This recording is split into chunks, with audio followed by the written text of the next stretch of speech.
Where are my notes? Good morning, everyone. We'll get underway. Welcome to the Planning and Housing Committee meeting.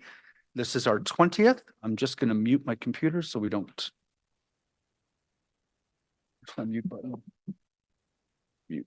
Amazing. I would like to acknowledge that Ottawa is located on the unceded territory of the Algonquin-Anishinaabe Nation, whose culture and presence have nurtured and continue to nurture this land. Il est important de souligner que la ville d'Ottawa se trouve sur un territoire non cédé de la nation Algonquin-Anishinaabe, dont la culture et la présence ont enrichi et continuent d'enrichir ces terres. This is a public meeting to consider the proposed comprehensive official plan and zoning bylaw amendments listed as items 5.1 to 5.5 on today's agenda. For the items just mentioned, only those who make oral submissions today or written submissions before the amendments are adopted may appeal the matter to the Ontario Land Tribunal. In addition, the applicant may appeal the matter to the Ontario Land Tribunal if council does not adopt an amendment within 90 days of receipt of the application for a zoning bylaw amendment and 120 days for an official plan amendment. To submit written comments on these amendments prior to their consideration by City Council on January 24th, 2024, please email or call the committee or council coordinator. Are there, roll call. Can I ask the clerk to see if everyone's here? Councillor Brockington. Councillor Curry. Here. Councillor Dudas. Councillor Johnson. Here. Councillor Kavanaugh. Here. Councillor Kelly. Present. Councillor Kitts. Here. Councillor Lowe. Councillor Tierney. Present. And Councillor Truster. Here. Vice Chair Gower. Here. And Chair, you have quorum. Thank you very much, Kelly. Declarations of interest. I know we have one. Does anyone have a declaration of interest this morning besides? Nope. Councillor Johnson? Oh, okay. Post-holiday. Oh, there it is. Thank you. I, Councillor Lane Johnson, declare a potential deemed indirect pecuniary interest on the following items on the Planning and Housing Committee agenda of January 17th, 2024. Item 1, item 5.5, zoning bylaw amendment 29 Russell Avenue. Number 2, item 5.6, application to alter 29 Russell Avenue, a property designated under Part 5 of the Ontario Heritage Act, located in the Russell Avenue Range Road Heritage Conservation District, as my spouse has a financial relationship with the owners of the properties. Thank you very much, Councillor Johnson. Confirmation of minutes. Are the minutes of our meeting number 19, Wednesday, November 29th, 2023 received? Confirmed. And the minutes of the joint FCSC PHC minutes Thursday, November 2nd and Friday, November 3rd, 2023? All right, starting the agenda, we'll just see postponements and deferrals. The motion on the memorandum of understanding with Catassa Group. I know councillors have some questions, so we're going to hold that item. With respect to 1592 10th Line Road, there are delegations. We're going to hold that item. For item 5.2, part of 2666 10th Line Road, there are no delegations. There's no presentation. Our members of the, if to the applicant team, if the committee is prepared to carry this today, do you still wish to speak? Yes, we would gladly accept the rezoning if it's passed as a consent item. Do members of the committee want to hold this item? Can I just make a very quick comment, Chair? Sure. Just wanted to say for any members of the community that may be listening, I recognize that there are outstanding transportation concerns, and I am actively working with the applicant and planning staff on those. This is zoning, not site plan, but just wanted to say that. Thank you. Thank you very much, Councillor Kitts. Is this item carried? Thank you very much. The zoning bylaw amendment for 225 Cope Drive and 166 Shellwright Street. We don't have any public delegations on this item. Do members of the committee wish to have this one held? Yep, so we've had a request to hold that one. That will be held for discussion. The zoning bylaw amendment for 3750 North Bowesville Road. There are a number of public delegations on this one, I believe, so we're going to hold this item for discussion. The zoning bylaw amendment at 29 Russell Avenue. There's 5.5, which is the zoning bylaw amendment, and 5.6, which is the heritage permit on that one. There are no public delegations. I know we've received some correspondence from members of the public, and I believe there is a technical motion associated with the heritage permit. I should have just taken like another 3 weeks off, eh? Council, Vice Chair Gower. Thanks, Chair. Whereas report recommendation 1 erroneously states that the plans prepared by Woodman Architect and Associates is dated as 26 July 2023 in both the English and French report recommendations. And whereas the plans referenced as supporting document 6 elevations were dated 28 July 2023.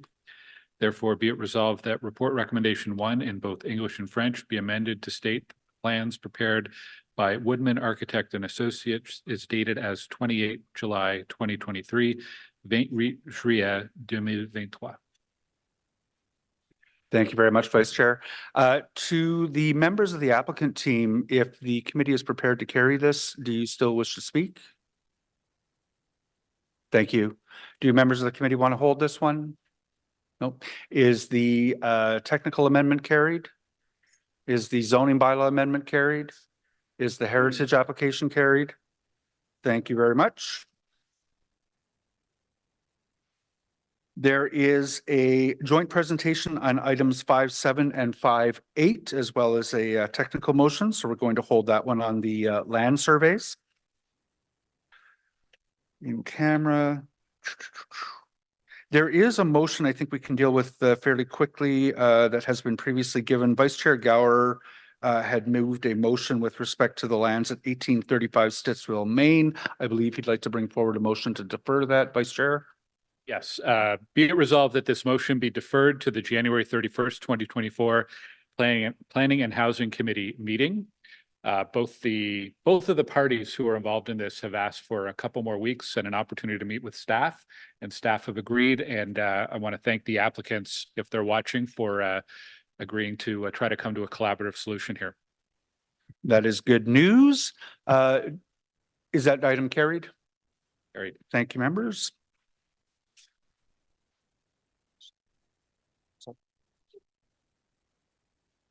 Oh, and then there is also we've got a waiver of the rules of procedure to deal with 185 Montreal Road. So can I add that to the agenda? Waiver of demolition control. Thank you. Do you mind if I ask for the motion now? Go ahead, please, Vice Chair. Whereas the building on the parcel of land known as 185 Montreal Road is vacant and there have been a string of recent break-ins and drug use on the property. And whereas given the poor condition of the building and the risks to public safety, it would be in the public interest to demolish the building. And whereas there is currently no building permit application for a replacement building, therefore be it resolved that council approve demolition control for the existing buildings on the property, subject to the following conditions. 1, that the property owner pay PRED $5,339.42, includes $1,028 in legal fees plus HST, which is the fee associated with the demolition control application. That until the time of the construction of the first replacement building, the registered owner shall landscape the property to the satisfaction of the general manager of planning, real estate, and economic development. The registered owner shall prohibit the use of the property for other interim uses and maintain the property in accordance with the property standards bylaw. 3, the landscaping shall include permanent transparent fencing prohibiting access to the property, as well as soft landscaping along the entire frontage to a depth of 4 meters, which may include grass and low shrubs. The remainder of the property may be granular or wildflower seed mix. 4, the owner shall pay 50% securities to the city for the value of landscaping the property, with the securities to be released once these works are completed. 5, the registered owner shall enter into an agreement with the City of Ottawa to include the foregoing conditions and pay all costs associated with the registration of said agreement at such time as a building permit is issued to redevelop the site and the replacement building is in place. The agreement will become null and void and will be released upon request of the owner. The owner shall pay all costs associated with the release of the agreement.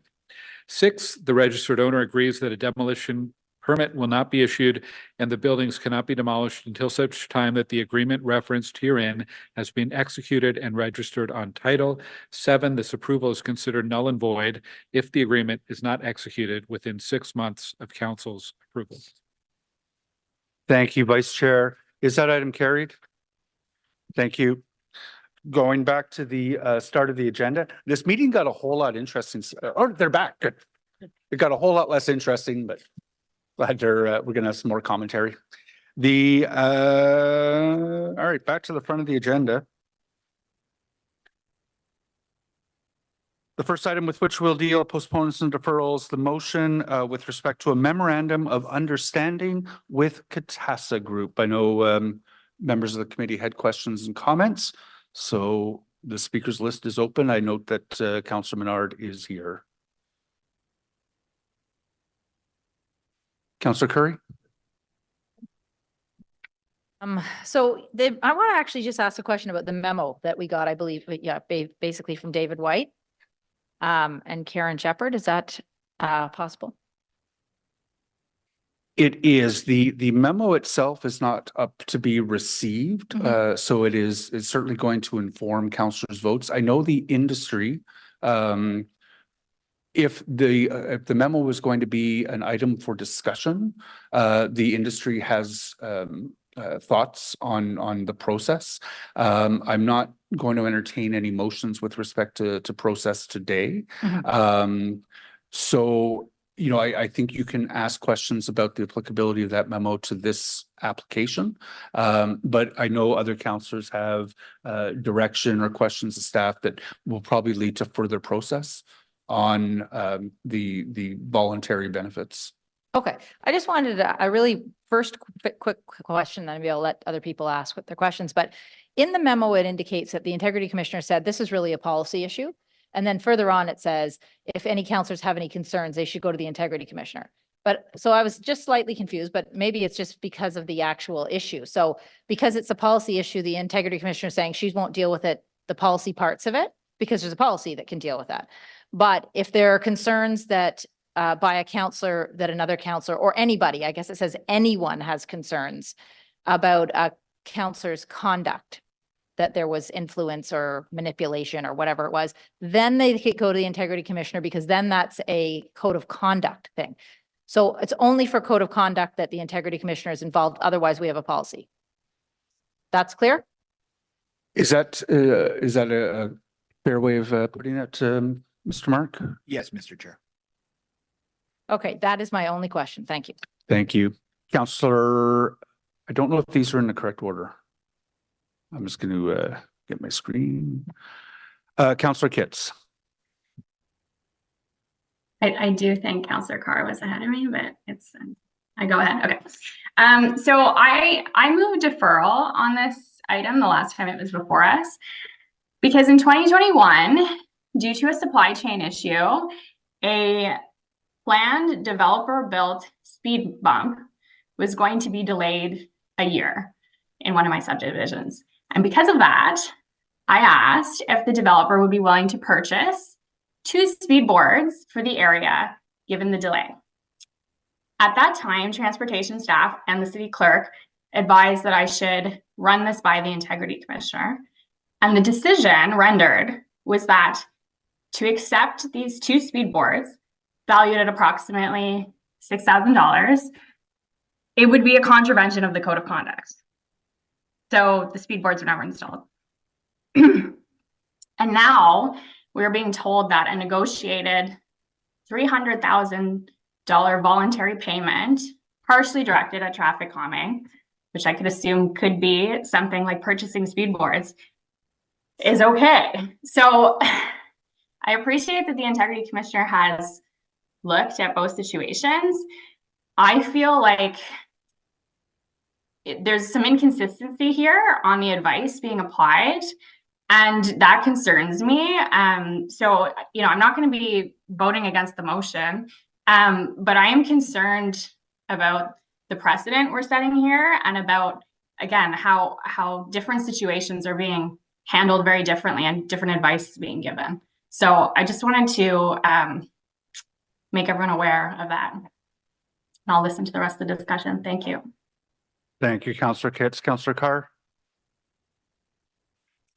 Yeah, so at this committee, we all get to participate.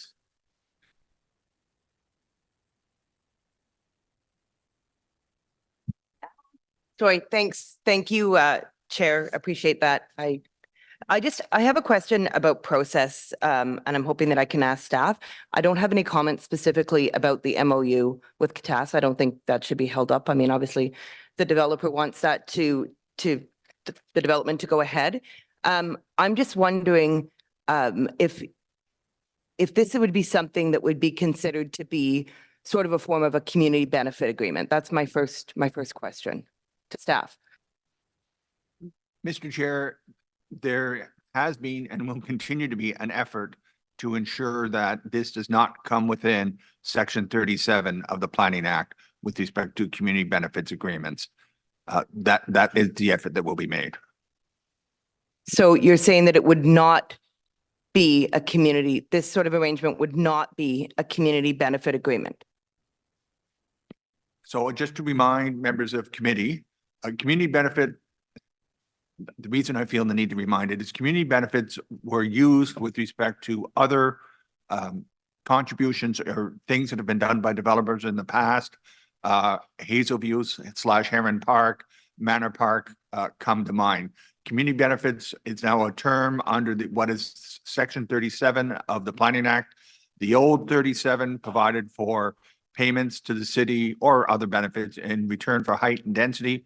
That has been replaced by a new Section 37, which deals with the community benefit charge, which was imposed by council of 4% on certain types of development in the third quarter of 2022. And legal is making efforts to ensure that what is taking place, if this motion is approved, will not be considered an in-kind contribution for the purposes of Section 37 of the Municipal Act. So we are trying to do our best to avoid the developer getting a credit for an in-kind contribution under Section 37. Okay, thank you very much. Because when you speak about Hazelview and for Herongate, I was community association president at the time. Councillor Cloutier, previous Councillor Cloutier was the councillor, and we had quite a lot of discussion about that, what was called a social contract, but essentially it was a community benefits agreement. And then it was more or less replicated for Manor Park. So those sort of agreements are no longer allowed because of the changes from Section 37 to the community benefits charges, correct? That's what you're saying? That's not what I'm saying, because in fact, with the recent approval of the settlement with 1047 Richmond Road, again, in that case, the developer, in reaching the settlement with the city, agreed to provide, as I recall, I can't recall if it was 15 or 30. I think it's 15 per building. So 30 units of affordable housing in that development. So we have the city of Ottawa has sought to do that post the enactment of the community benefit charge bylaw, and the developer again voluntarily agreed to that term. Okay, so they're still allowed. You just make attempts to make sure that they're not interfering with the provincial policy. To the best of our ability, yes, Mr. Chair. Okay, then I guess my next question is, when we received the analysis of motions for Lansdowne, and there was Councillor Carr, yeah. The item that we're dealing with is whether or not to approve the voluntary benefit from for CATASA. Is that a path that you're going down? Yeah, I'm just trying to understand the conditions that exist for when we undertake. What is the difference between a community benefit agreement and a voluntary contribution? How are those defined? And what is the policy framework? Because if we can still, I'm just trying to understand the difference. What exists? Is it a community benefit? Is it a voluntary contribution? And what are the rules for voluntary contributions? So it's not with respect to CATASA, but I think it's important for us to understand what is in place to define that as counselors. If we're working with developers, I mean, we want to make sure we're not taking developer contributions, but at the same time, having benefits for our community. And I've noticed as well, Toronto has a policy for voluntary donations. We don't have that here. And so I think it's useful to understand, and certainly as a counselor for the area that had that first social contract agreement, it's something that I get questions about all the time. So I just want to make sure some of the big stakeholders in this discussion, the Federation of Citizens Associations, the Greater Ottawa Home Builders Association, I just want to make sure that, this discussion of the policy framework for voluntary benefits was not advertised as part of the agenda. So I just want to make sure that we are focused on the application that's before us. When I would certainly welcome any kind of direction to staff to pursue this further, working with our stakeholders and with city councillors. Okay, so given that there's not a straight answer between the voluntary contributions, the community benefits and how it works, then I guess Councillor Troster, I talked to Councillor Kitts about this. I thought she was going to put something forward, but I'll leave the direction to a committee member to put forward some sort of direction, because I do think we need some clarity on when this is, just to avoid any developer influence from our point of view as well as to make sure that we're having a consistent approach to every councillor, every development with consultation with the development industry. Absolutely. And it sounds like that direction is coming. I do have Councillor Brockington next. Thanks, Chair. I, first of all, will be supporting the motion that's before us. Now, I'd just like to add, based on the conversation so far, that there's no greater advocate for a community, particularly when there's a development file present, than the city councillor. And the city councillor's job is to summarize the needs that exist in the community, what they've heard from their residents, and try by working with staff and the developer to get as much, we'll call it community benefits, as possible. So I applaud colleagues who have come into agreements like what we have before us, because the needs are infinite, our own budgets are finite, and if we can achieve investments like what we have before us, that's a win. So if people are unsure whether or not they may be crossing the line about, questionable influence or on the outcome of a vote, then the advice is go see the integrity commissioner. That's always your best bet if you're unsure of whether certain activities are permitted or not. But I can think of many examples where I thought city staff, as part of a site plan process, were asking for too much, but I kept quiet because I want to get as much I can for my community. And there are times when I'm asking for a lot more in a site plan that staff don't support and the developer don't support, and I don't understand why I'm the only one advocating. So when I see colleagues bring agreements like this forward, I'm very supportive, because we know that with many different developments, the community raises these concerns and we have a limited amount of resources to address it. So that's my 2 cents on this matter. Thank you, Councillor Brockington. Councillor Troster.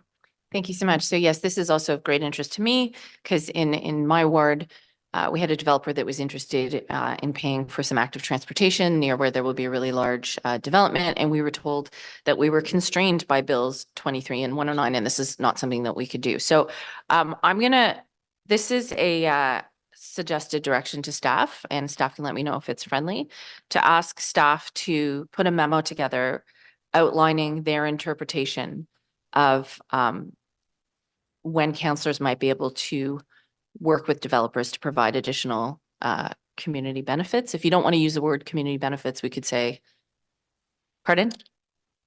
You do Mr. not. Chair, it would be better, like staff, of course, will take whatever direction committee gives, but if those 2 words weren't used, it would be an improvement. Okay, so let's say a direction to staff. Sorry, my staff was just putting this together in real time. So a direction to staff outlining the potential outlining potential guidelines for councillors to negotiate additional financial contributions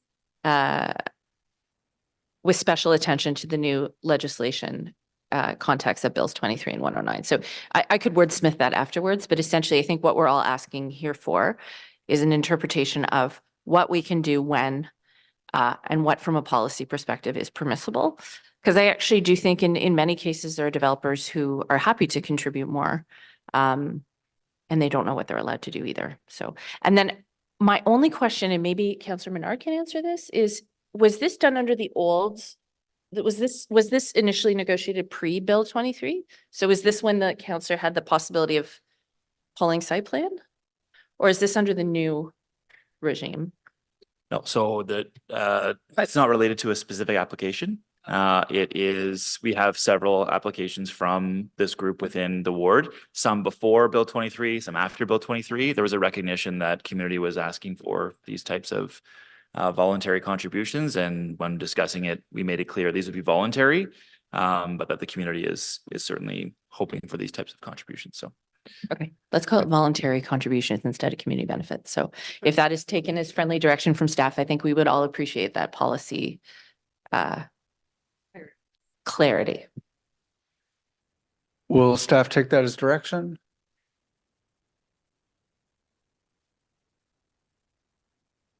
I believe the city solicitor would accept that, Mr. Chair.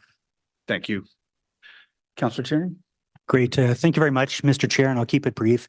I think that's what it's all about. It's about the clarity. I think there's a lot of committees like this committee where Jeff gets to read a wonderful preamble about how many days of this and that, and we know the rules inside and out. With roads, MTO rules apply. As councillors, we can't get a stop sign put in without following certain criteria. Clear as day. This one here, it seems to be a little bit of a hodgepodge between municipalities and how they determine or look at the policy itself. So as part of what Councillor Troster is doing, I really support. I think looking at best practices of similar size municipalities, Mississauga, even the Torontos, even down to a Hamilton, to see how they deal with it, I think would be a good opportunity and bring that back to this table so we can make it very clear in the future. No one wants to get into trouble as a councillor and no one wants to get in trouble as an IC. So let's set ourselves up for success. Thank you, Mr. Chair. Well said. Thank you, Councillor Tierney. Councillor Kavanaugh? Thank you, Chair. No, I appreciate this is something new. So we need to check the rules and we probably would all like to have these kinds of things, these voluntary contributions. So if we know that that's the rules of the game, I mean, because there's no such thing as one incident, it's going to happen over and over again. If that is accepted, then it will be used as an example.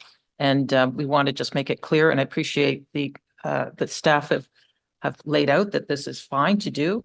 So we have a start on that. I imagine that others would like to do the same. I can see the future holding that, and we're moving forward. Thank you, Councillor Kavanaugh. So staff are going to go away and help kick us off on a discussion of what are the parameters around these sort of voluntary contributions. More discussion to come, and that's great.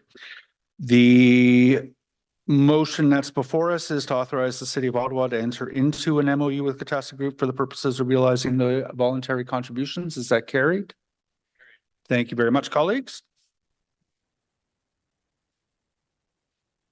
The zoning bylaw amendment for 1592 10th Line Road.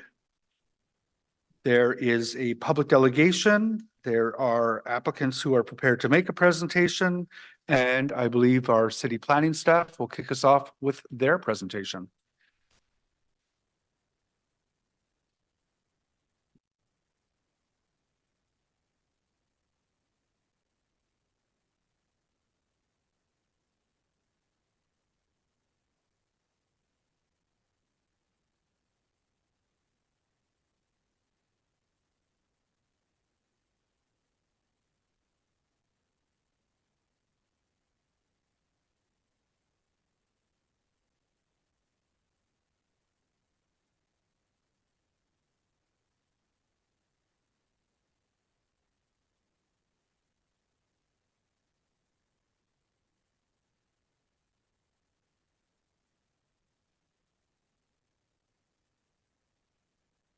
Good morning, Mr. Chair. Good morning. We're in your hands.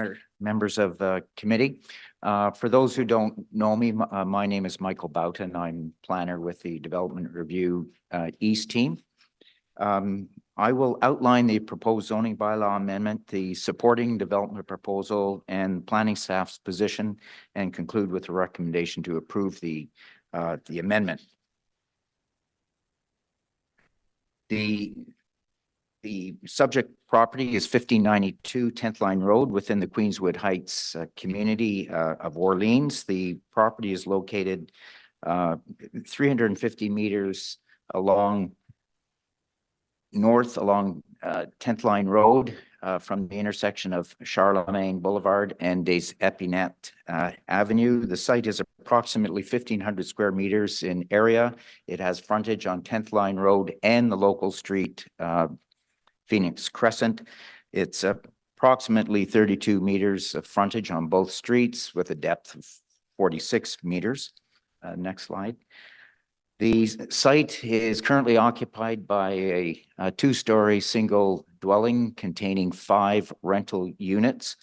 The driveway access is formally from 10th Line Road. However, it does extend informally all the way through to Phoenix Crescent. To the east of this particular site, across 10th Line Road, is the Rafe Reel Recreation Complex, and right adjacent to it is the Falling Brook Shopping Center. To the south, west, and north of the site is the residential community of Queenswood Heights. Immediately north of the site is an 18-meter wide city-owned pathway block that has a pathway linking 10th Line Road to Phoenix Crescent and the local streets within proximity of the site. That's Vince Drive, Granada Drive, and Leanne Street. Next slide. The proposed amendment consists of 2 3-story apartment buildings, each fronting on one building fronting on each of the public streets. There's an interior courtyard provided between the 2 buildings with an outdoor communal amenity area in the north side yard. There's a total of 27 one-bedroom units in 15 units contained within the building fronting on Phoenix Crescent and 12 units in the building fronting along 10th Line Road. Both apartment buildings are, next slide, I suppose.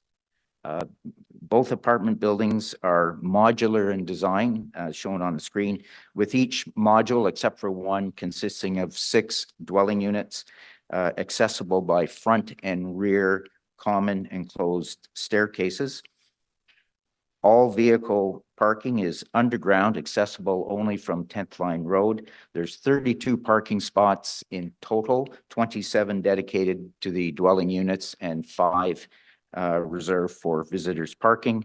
And there's also a proposed enclosed interior waste storage room at the ground level in the building facing Phoenix Crescent. Next slide. The planning staff evaluated the proposal against the relevant official plan policies. This particular site is designated minor corridor on Schedule B8 of the official plan, which is the suburban east transect. In reviewing the application, the policy review staff conclude that the subject site is adequately suited for the proposed use with respect to physical characteristics, adequacy of existing municipal services and road network. The proposed amendment and zoning amendment, the proposed development and zoning amendment introduce a compatible and alternative form of low-rise housing into the surrounding residential neighborhood. The proposal is supported by local transit and is adjacent to services and amenities, as I mentioned. It supports the evolution of the area towards 15-minute neighborhoods, and it supports intensification along corridors where most services and amenities are located. Next slide. Oh, I'm sorry, next slide.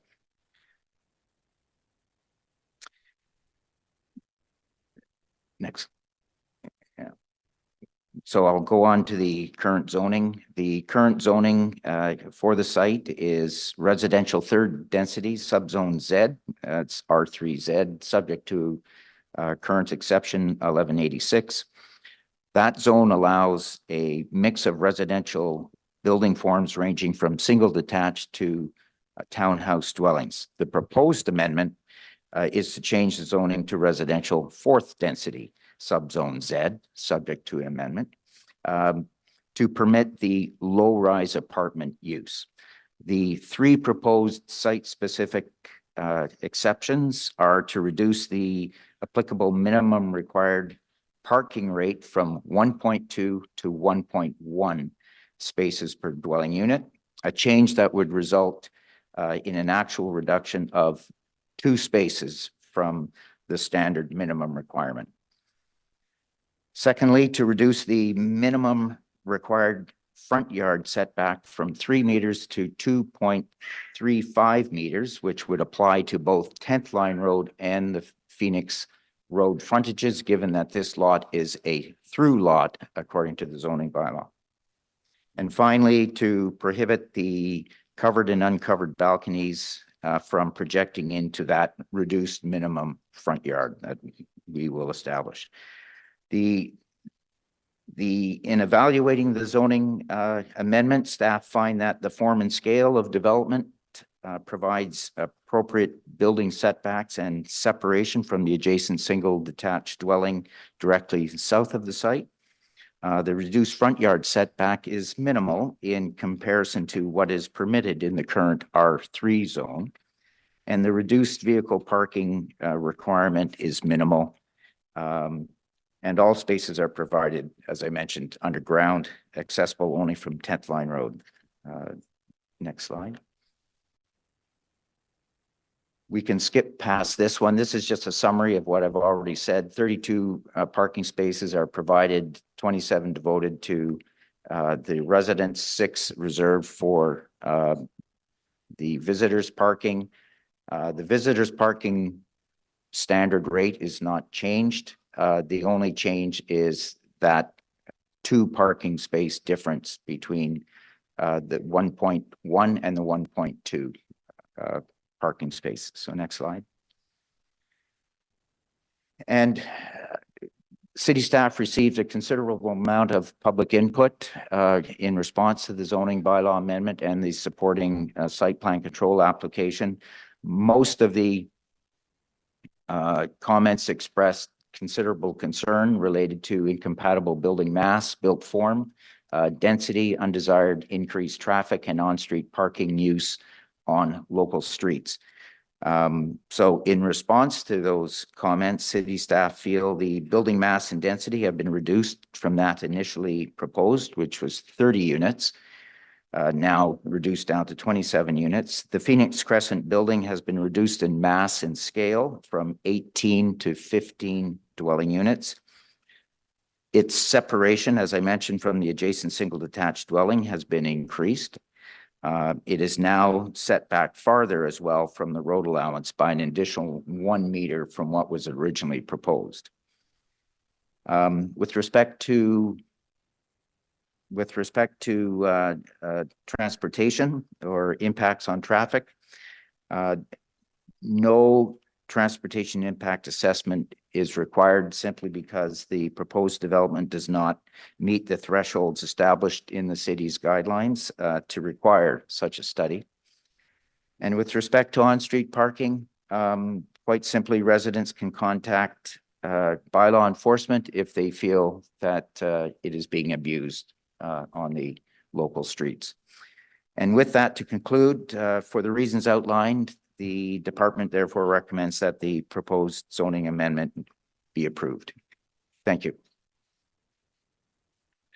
Thank you very much, Michael. I just want to say I very much appreciate the time you took to outline exactly what the zoning changes were that we're seeking from R3Z to R4Z, but the R4Z would have some site-specific exceptions related to the balconies, the parking, and the setback. So I really appreciate setting that out clearly for us. Thank you. So we have one public delegation, Mr. Brownrigg. Sorry. Oh, the applicants. I'm sorry.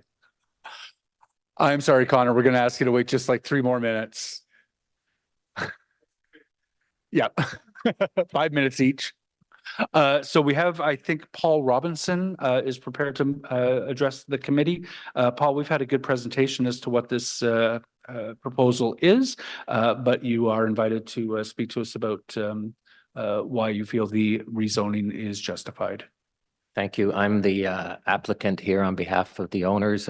Much of what Michael presented was going to be in my presentation. The application before you is to rezone the lands from an R3Z to an R4Z to allow a compatible form of development in the area. 27 new units, a 15-unit building and a 12-unit building. It meets the height requirements. Parking is accessible only via 10th line to a right in, right out. So there was not expected to be any spillover parking onto the adjacent streets. We are providing 5 parking spaces for visitor, which we feel is an appropriate number of visitor parking spaces, and it's going to be 1 parking space per unit for these 1-bedroom units. And the residents who move into this will be fully aware that there is only 1 parking space per unit. We feel that this is a excellent form of housing that would appeal to people who are potentially living nearby and are becoming empty nesters and want to move away from their single family home and into something that is smaller but is still in the community. It's across the road from the Ray Friel Center and the library, and there are daily shopping across the road at the Fallingbrook Shopping Center, and there is public transit on 10th line. I'm here to answer any questions. Thank you. Thank you very much, Mr. Robinson. Do members of the committee have any questions of the applicant? I don't see any. Thank you very much for your intervention today. Mr. Brownrigg, if you and your team want to make a presentation, you'll have 5 minutes to address the committee.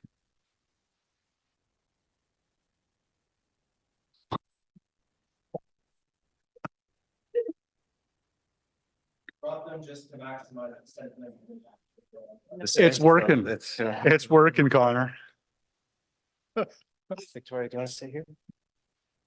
Can I borrow this? No. Okay. Thanks, everyone, and thanks for everybody's patience with my girls today. Well, firstly, I'll say my name is Connor Brownrigg, and I own the house right next door to this proposed development, which is why I wanted to come here.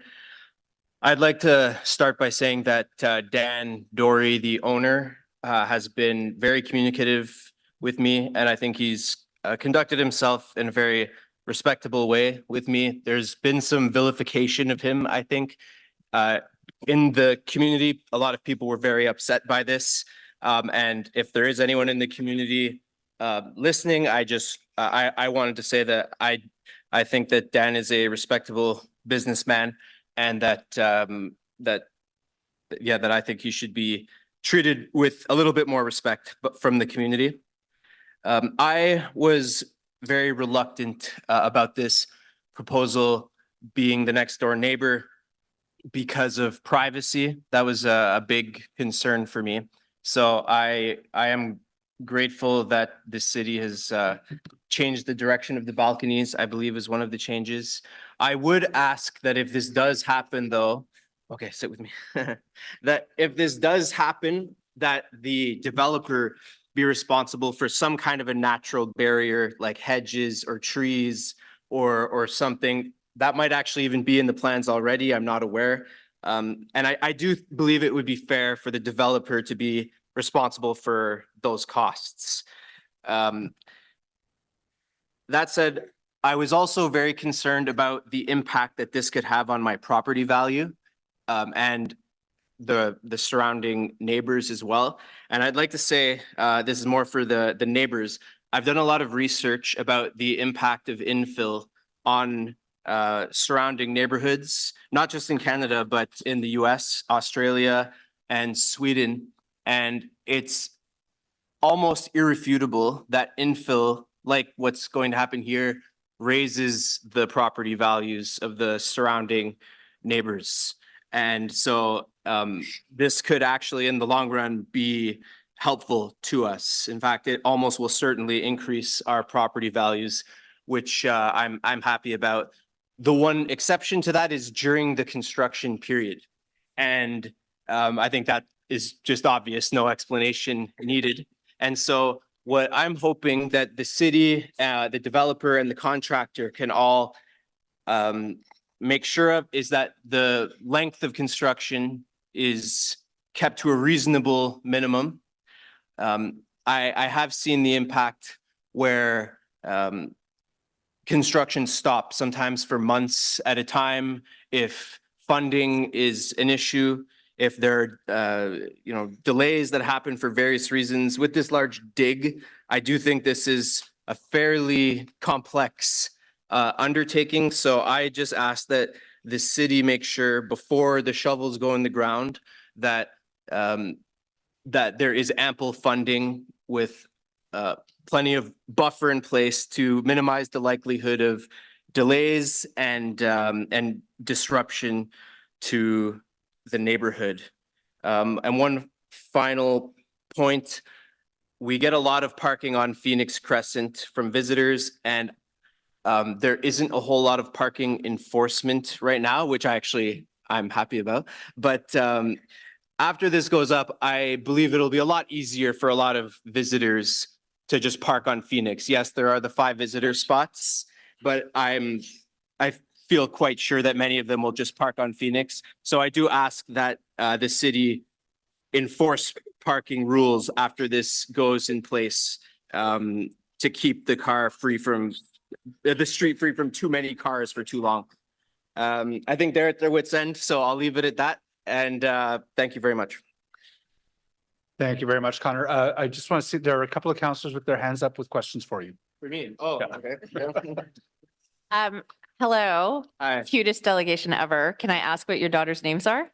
this is Audrey. And what's your name? Victoria. Hi, Audrey. Hi, Victoria. So I want to thank you for coming today. I'm just here to say I'm really glad you did that research. I live in Centertown where our private homes, individual family homes live side by side with low-rise multiplexes like this. More neighbors is a great thing. It's brought more kids to our street. It's brought more resources to the neighborhood. And we need to build did you say 175,000? 145,000 new homes in the next 10 years to meet provincial targets so that when your little girls grow up, they'll have a place to live in the neighborhood. Well, they're with me till they're 18. That's it. Yeah, all right, there we go. They're out. But I also just want to say that coming from the most densely packed ward in Centertown, I represent Somerset Ward. Having more neighbors has only brought more joy, more activities to the neighborhood. So that's just something I constantly want to tell our suburban friends. And cars on the street, parked cars, it's actually traffic calming. It's true. People can't speed on your street when there's cars parked on it. So anyway, so thank you very much for coming today. And the only other thing I'll say is it seems that some of the things you're suggesting around fencing, these are things that can be dealt with at the site plan level. So I hope that the developer continues conversations with you and city staff to make sure that the development is harmonious. Yeah, thanks for coming today. Thanks. Thank you, Councillor Troster. Councillor Kelly? Thank you very much, Chair. I don't really have much to say in terms of the substance of your delegation, which was fantastic. I just wanted to mention in a time where it's difficult to get public participation in these sorts of discussions, you've shown up today with your 2 daughters, which I can only assume are twins. My apologies if they're not, and delivered pretty much a flawless on-time delegation that was really honest, and I think you've inspired parents and certainly me as a dad, and I just want to thank you very much for coming out and doing this today. This made my day. I doubt I'll see a delegation today that made me quite as happy as this one, so thank you. Oh, good job. Thank you very much, Councillor Kelly. Connor, thank you very much. I don't see any further questions for you. Thank you. I was going to respond in response to Mr. Robinson's presentation that being an empty nester rocks. He raised empty nesters, but oh my God, they're cute. Okay, back on track. Does anyone want to ask staff about some of those site plan considerations with respect to the privacy fence? Or are we just assuming that that'll get done? Don't see any questions, hands up. So I'll ask, is a privacy consideration something that we can do in site plan? Mr. Chair, I believe the latest version of the site plan submitted just before the Christmas period does propose a wood board privacy fence along the common lot line of Mr. Brownwick's property. I will have to investigate with Mr. Robinson if there's perhaps more that can be done that is shown on the site plan or landscape plan. Thank you. And I see Mr. Robinson is still here and nodding his head. So I'm sure there'll be some productive discussions around that. So thank you for raising it, Connor. I don't see any other hands up. Were there any technical motions on this one? I've like totally lost track of what I'm doing. Amazing. Is this item carried? Thank you. Thank you, colleagues. Thank you, Paul. Thank you, Connor. Thank you, Michael. What do we got next? Cope Drive and Cellerite. Am I right? On the street. So with respect to this one, we don't have, I wrote down that we're holding this. Oh, Councillor Kavanaugh, right. So I hadn't intended to have a full presentation on this one. Do members want the presentation? I'm sure staff are prepared to provide that. No. Yeah, Councillor Kavanaugh, please, floor is yours. Thank you. It would be a question, I guess, to staff just to, but I just wanted to ask if this was a resubmission, because it said in 2021, there was an approval of 206 units, but then it was proposed to 163. So it went down 40 units. And I guess that's what caught my eye. And it was given that we're trying to put in more units, every application we see, I just wanted to know what the rationale was. And we're seeing an increase in single family dwellings up to 91, that was up to 47 in the 2021 amendment. There's a proposal for 36 townhouses, back-to-back townhouse dwellings. In the 2021 proposal, it was 16 semi-detached dwellings and 107 townhouse dwellings and 36 back-to-back townhouse dwellings. And I just felt that it was important to talk about that, given that in most cases, we're trying to push for more housing, and this was a drop in housing by 40 units. So that is my question to staff and excellent. And I will note that Vincent is here as well from Claridge, who can answer any questions. But first, just Allison and Kieran, you've heard Councillor Kavanaugh's question. Do you want to address the reduction in the number of units sought and now proposed to be recommended for approval?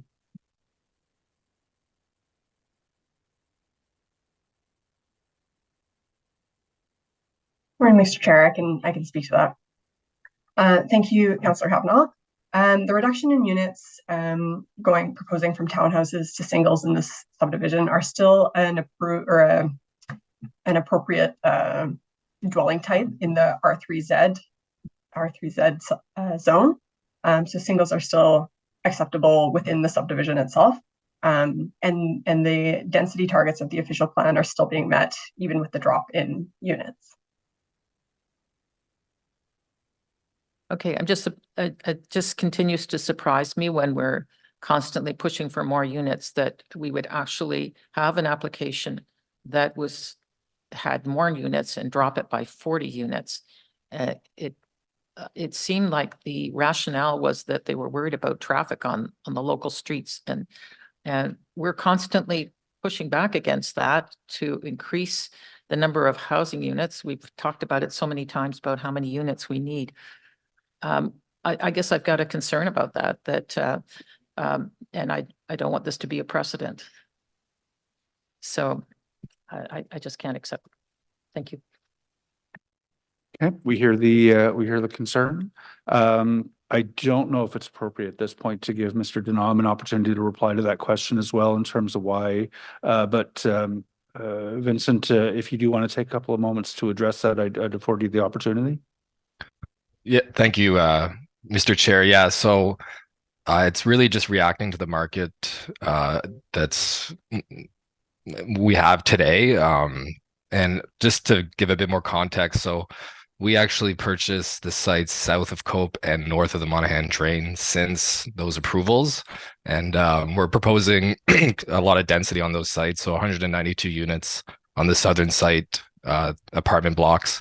And then on the north, we have an application coming in soon for about 200 more units. So it's reacting to the market as well as reacting to competing with ourselves on other sites. So we are adding a lot of units in the area, but this site, we needed to change the housing type. Thank you. Councillor Curry? Yeah, just a quick question maybe for Tim Mark. What Councillor Kavanagh is talking about, the idea that we would like to see more density there. Is that something that if we voted against that planning committee would be something the OLT would entertain as a reason, an acceptable reason for voting against something?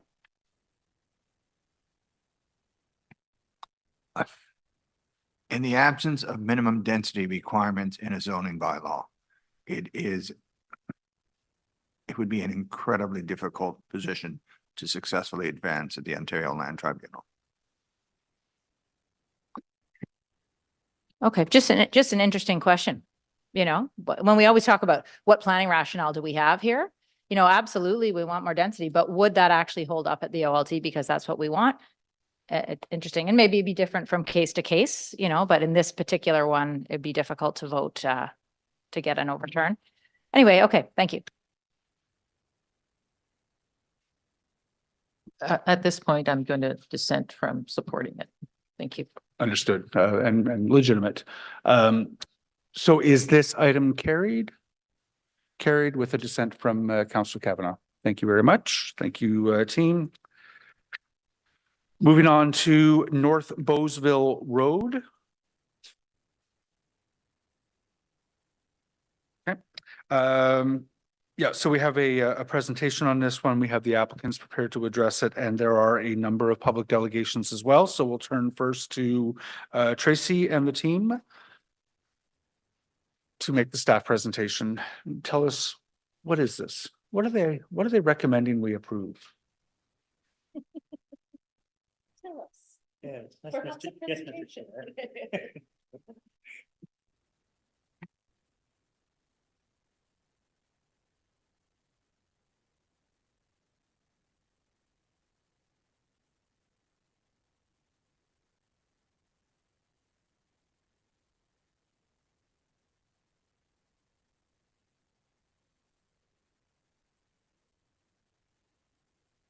Good morning, Chair. Good morning, Tracy. We're in your hands.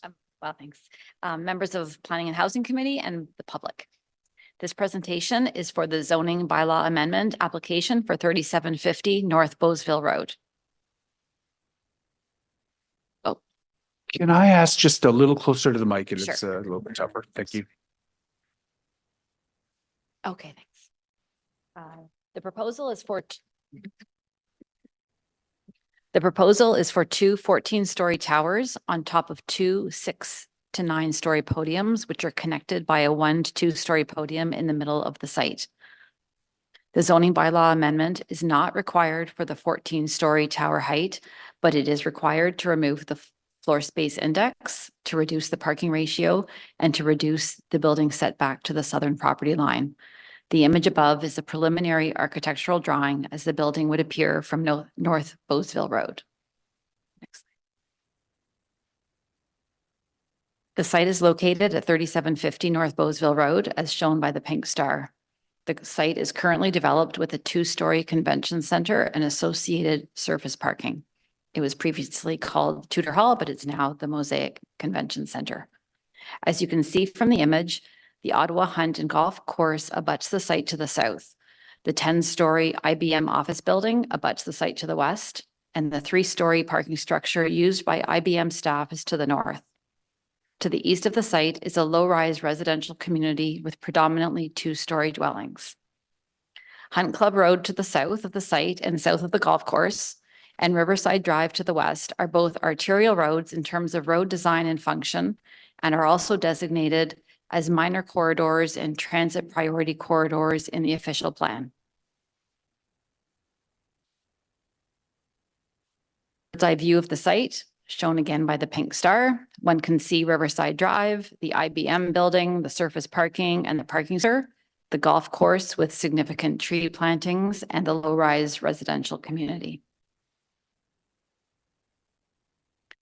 The site is shown again by the pink star and is in the outer urban transect in a neighborhood designation with no overlays in the city's official plan. You can see that both Hunt Club Road and Riverside Drive are minor corridors as designated by the thinner of the 2 purple lines. Next slide. The preliminary site plan shows the proposal with the setbacks from the property lines, the step-ups of the buildings, vehicular and pedestrian access, amenity space, and some landscaping. The elevations show the preliminary architectural drawings as seen from North Bowesville Road. Next slide. The details of the proposal are to remove the floor space index, which is currently 1.0. It will be dropped down to 0, to reduce the residential parking ratio from 1.2 to 0.7 spaces per dwelling unit, which translates from 473 spaces to 287 spaces for the 392 residential units.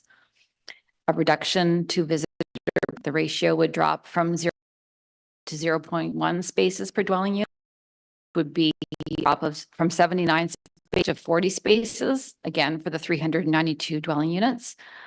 And the request is also to reduce the southern setback for a portion of the building over 7 stories from 10 meters to 3.3 meters. The general policies that are supportive of this application would be sections 2.1, 3.2, 3.3, and various sections in section 4.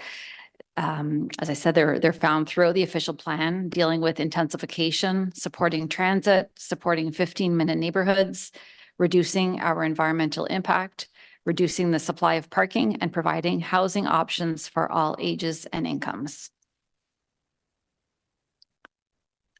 Specific supportive policies relate to the outer urban transect and the neighborhood designation, which relate to promoting and enhancing mobility options, providing a diverse housing form, accommodating growth in a more urban form that is gradual, integrated, sustainable, and context sensitive. The planning rationale for this application is the 14 stories is currently permitted as per the current zoning bylaw. The floor space index, or FSI, is an outdated tool that has been replaced by zoning and design guidelines to ensure appropriate development. Reduced parking encourages residents and visitors to take alternate modes of transportation and is supported by policies in the official plan. And the reduced setback on the southern side is only for the top portion of the building, and the chances of A, the golf course developing, and B, developing in close proximity to the property line are slim, given the significance of the golf course, as well as the mature trees that would likely be retained. Our recommendation is for approval of the application. Thank you. Thank you very much. And again, I appreciate setting out very clearly what the specific permissions are that the applicant is seeking along with your approval to, or your recommendation to approve those. We'll have a chance to come back to staff to ask questions in a moment. For the time right now, though, Brian Casagrande and the team will have an opportunity to address us for 5 minutes. Who's up? Brian's up.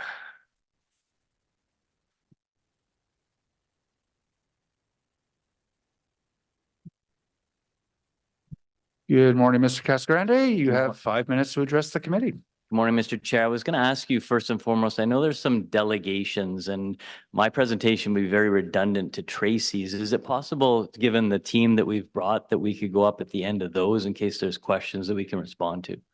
I'll leave that up to the committee. Did you want to give the applicant team an opportunity to respond, or would you prefer to hear the rationale for approval now?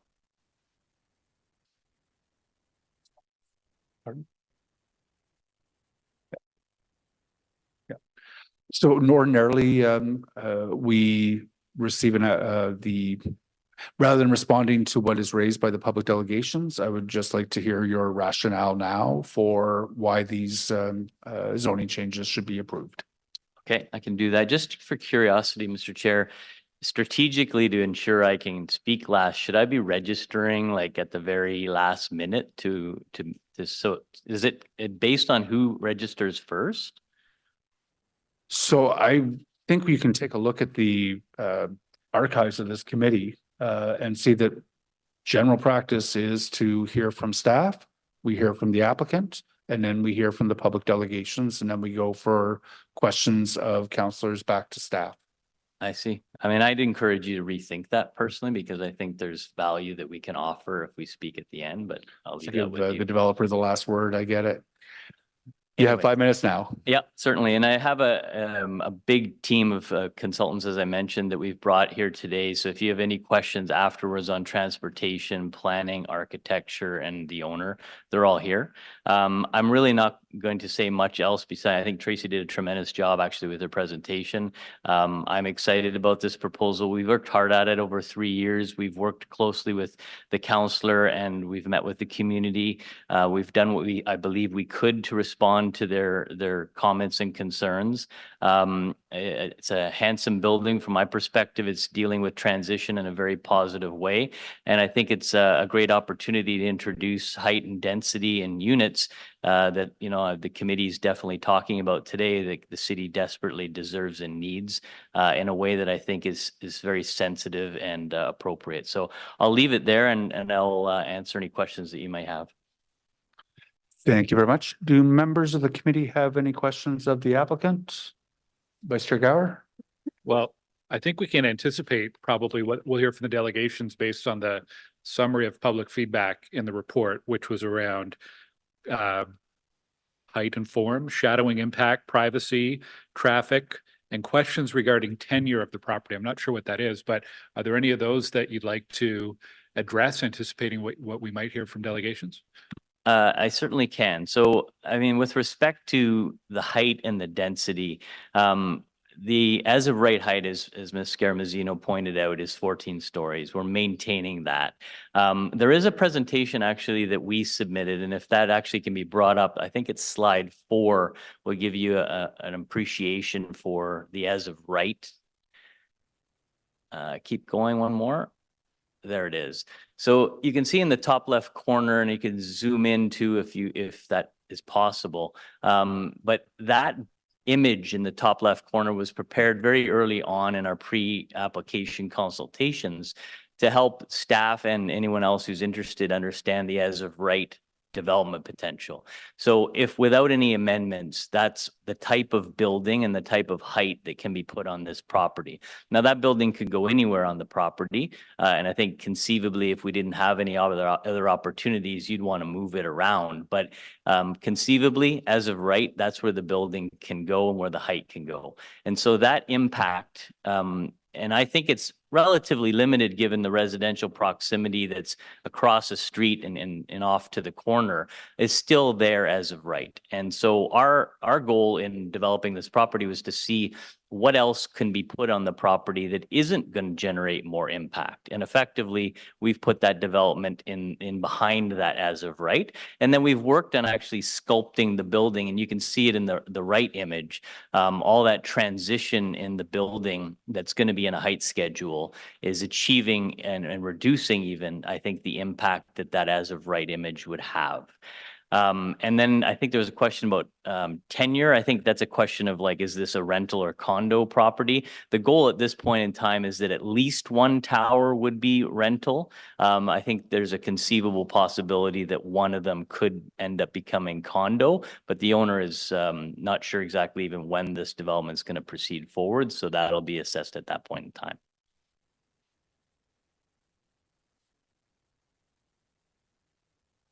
Councilor Brockton? Thanks, Chair, and thank you for coming today. I thank Councillor Gower for just mentioning some of the key concerns that the public have raised and have consistently raised during the tenure of this application. I'll raise one with you now, and that is regarding the parking provisions that go along with this. The actual wording of the motion is the staff recommendation, Chair, is perhaps a little misleading because we're not approving 2 14-story towers today. As we've just heard, that's a given. They can build 2 towers right now at 14 stories, but one of the variances being requested is less parking than what's required. And so I just, in the form of, that's the context of my question, is about the concerns from the community about parking. We think that there will be a high demand for parking at this complex.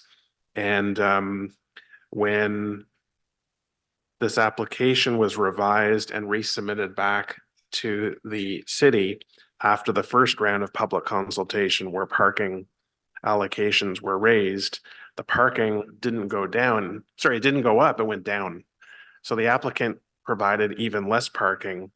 And the strong concern in the community, a community that abuts the golf club and a convention site, a minor convention site, is we already have parking issue. And so can you let me know if we get to the point where parking demand exceeds supply, you're beside an office tower with a grossly underutilized parking garage and surface parking lot, what is the plan that your client wants to take on to provide parking for their tenants and guests?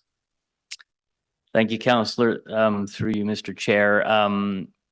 Yes, I mean, the parking supply here as anticipated with a lot of developments is always a question, right? You oversupply, then there's, you know, you're not supporting the transportation initiatives of the city, you undersupply, there could be spillover concerns.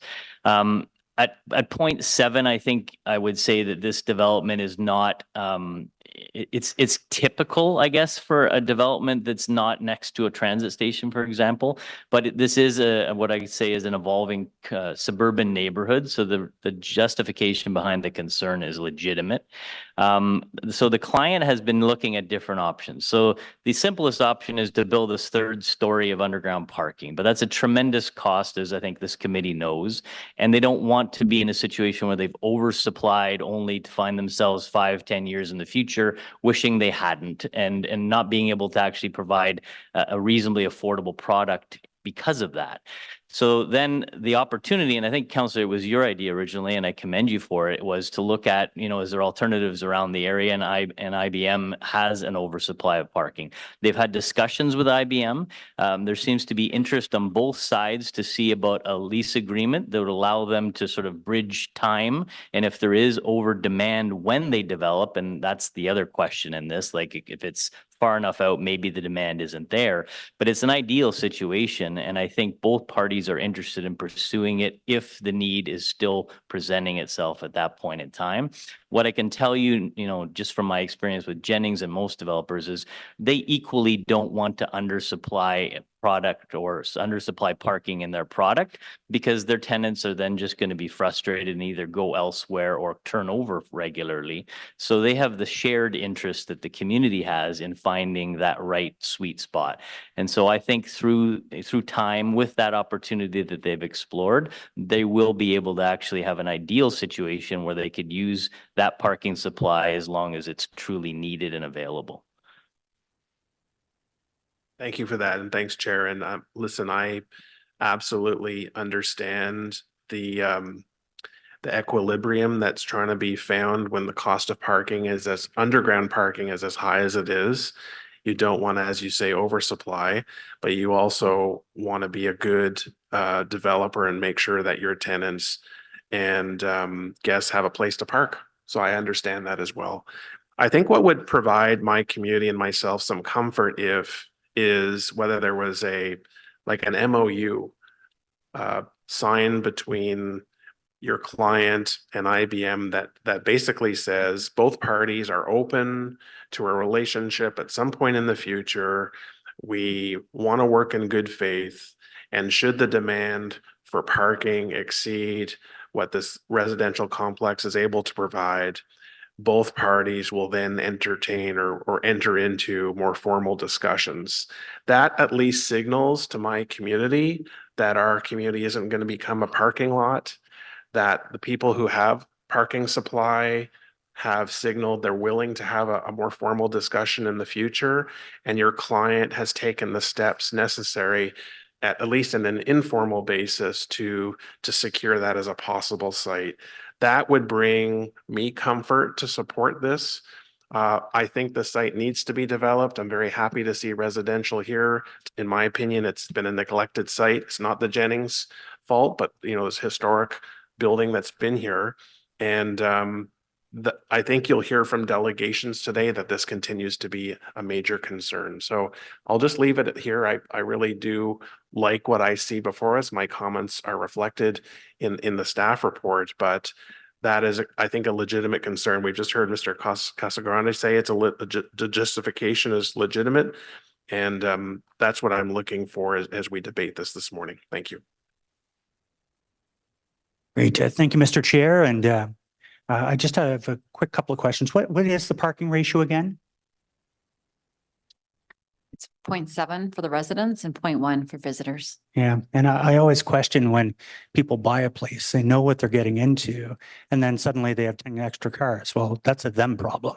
My major concern is, and they can keep paying the city for tickets, good on them. But at the same time, my major concern is, we're prioritizing emergencies. It's housing and not just deeply affordable. It's just getting housing built is the big issue. And I'd hate to see any delay in this project. But to the other question, it's related to the height. You're within right now, but would increasing height make this project a better project? Is there opportunities from that perspective to add more units? I'll be asking this a lot over the next couple of years because we need things built. Like we approve something here, but it takes many years before things get built. And every time we throw in 3 months, 6 months, suddenly supply is not keeping up. We're not keeping pace. So I want to make sure that we are keeping pace. Any response to that?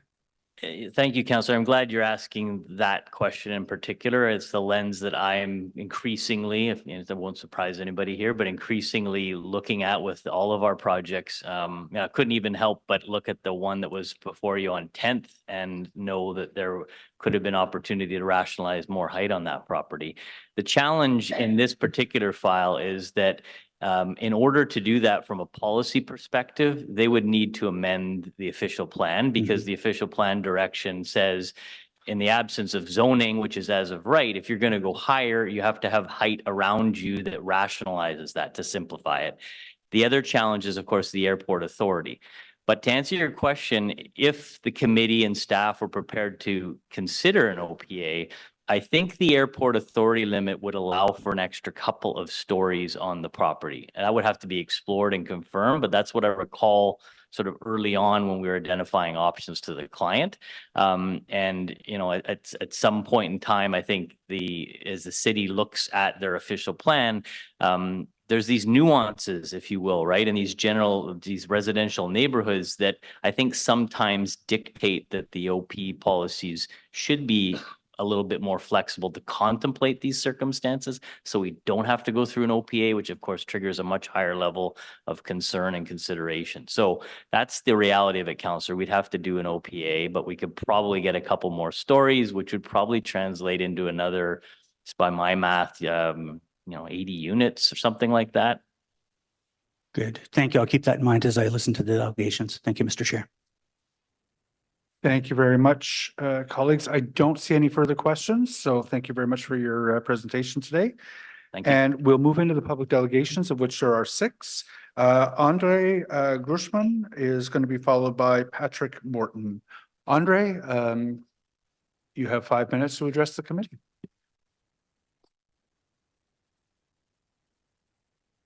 And then at the conclusion of your presentation, colleagues will have an opportunity to ask questions if they choose. Right. Thank you. Sometimes people get up immediately. Thank you, Mr. Chair. The previous delegation for 1592 10th Line Road is a hard act to follow. I didn't bring any kids. I left my cat at home. However, I'd like to thank Councillor Brockington for his support through this process, and I think he's eloquently summed up the issues from our perspective. I'm a member of the Affordable Housing and Planning Committee of the Hunt Club Community Association, and we've been working on this file for almost a year. We've all brought very different perspectives to the table. As you'll hear today, some of us would even prefer low-rise housing on this side, missing middle housing. Others are perfectly happy with more density to address the housing crisis. But we've come together around a common position which was approved unanimously by our board in December. As an association, we recognize that the City of Ottawa is facing a housing crisis. We're not objecting to the height of the buildings, the design of the buildings, the floor space index, or the 3-meter setback. But we are concerned about the applicant's request to drastically reduce the number of parking spaces. I think, as you heard from the previous speaker, 0.7 is not typical for a site in this location. As a result, we'd ask this committee to approve a more appropriate parking standard for this site, or to mitigate the impact in other ways, such as the proposal that Councillor Brockington has made. We think it's a question of fairness to the local residents and consistency in the application of the bylaw. To be clear, we don't believe that parking standards are sacrosanct. We know that the city is working hard to promote public transit and to increase units. And we know that some spillover parking on nearby streets is inevitable. But the current zoning bylaw is based on the principle that the further you go from the downtown core, the more parking you need to provide. There's more car ownership in those areas. For this site on North Bowesville, which is located in Area C, the suburban area, the bylaw requires a minimum of 1.2 residential parking spaces and 0.2 visitor spaces, as you've heard. The applicant's proposal, however, would slash this parking ratio by 40% for residents, and it would provide only the bare minimum of required bicycle spaces. The total shortfall would be 225 parking spaces for a quiet suburban cul-de-sac. If approved, this site would have essentially the same parking standard as buildings in the downtown core, the 27-story landmark tower at 359 Kent Street, or the 20-story tower at 200 Isabella Street, across from the Queensway. Under the official plan, moreover, intensification is to be directed to hubs and corridors, particularly areas near rapid transit. This site is nowhere near a hub or a Main Street corridor or a transit line. In fact, North Bowesville Road is located at the very outer edge of the outer urban transect. It falls within a neighborhood designation, not within an evolving overlay, and it's 4 kilometers away from the nearest rapid transit station. And yet the proposed 0.7 parking standard is nearly the same as the 0.5 ratio applied to sites on Main Street corridors such as Baseline and Carling. For example, 1345 Baseline Road near the corner of Baseline and Maryville, 1640 Carling Avenue, which will host 6 towers of up to 40 stories, 780 Baseline at the corner of Fisher and Baseline. These sites are all located on future bus rapid transit lines. So why should a site on North Bowesville be treated as if it were one of these busy main streets?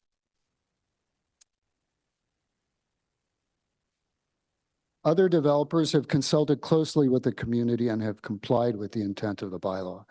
At 729 Ridgewood Avenue near Mooney's Bay, the developer is providing a parking ratio of 1.0 for a 20-story tower. And yet Ridgewood is only 2 kilometers away from this building and from an LRT station.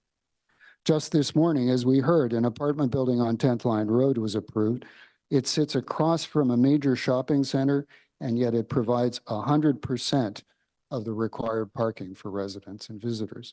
Why should North Bowesville be treated differently? After meeting with residents, in fact, as we have heard, the applicant actually decreased the proposed number of parking spaces.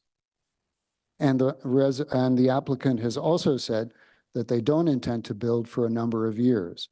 So it's not as if shovels are about to enter the ground. For all these reasons, councillors, we would ask you to approve a more appropriate parking standard for this site, one that's fair to local residents and consistent with the intent of the bylaw.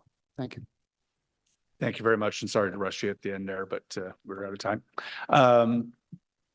Do members of the committee have questions for the delegation? Councillor Brockton?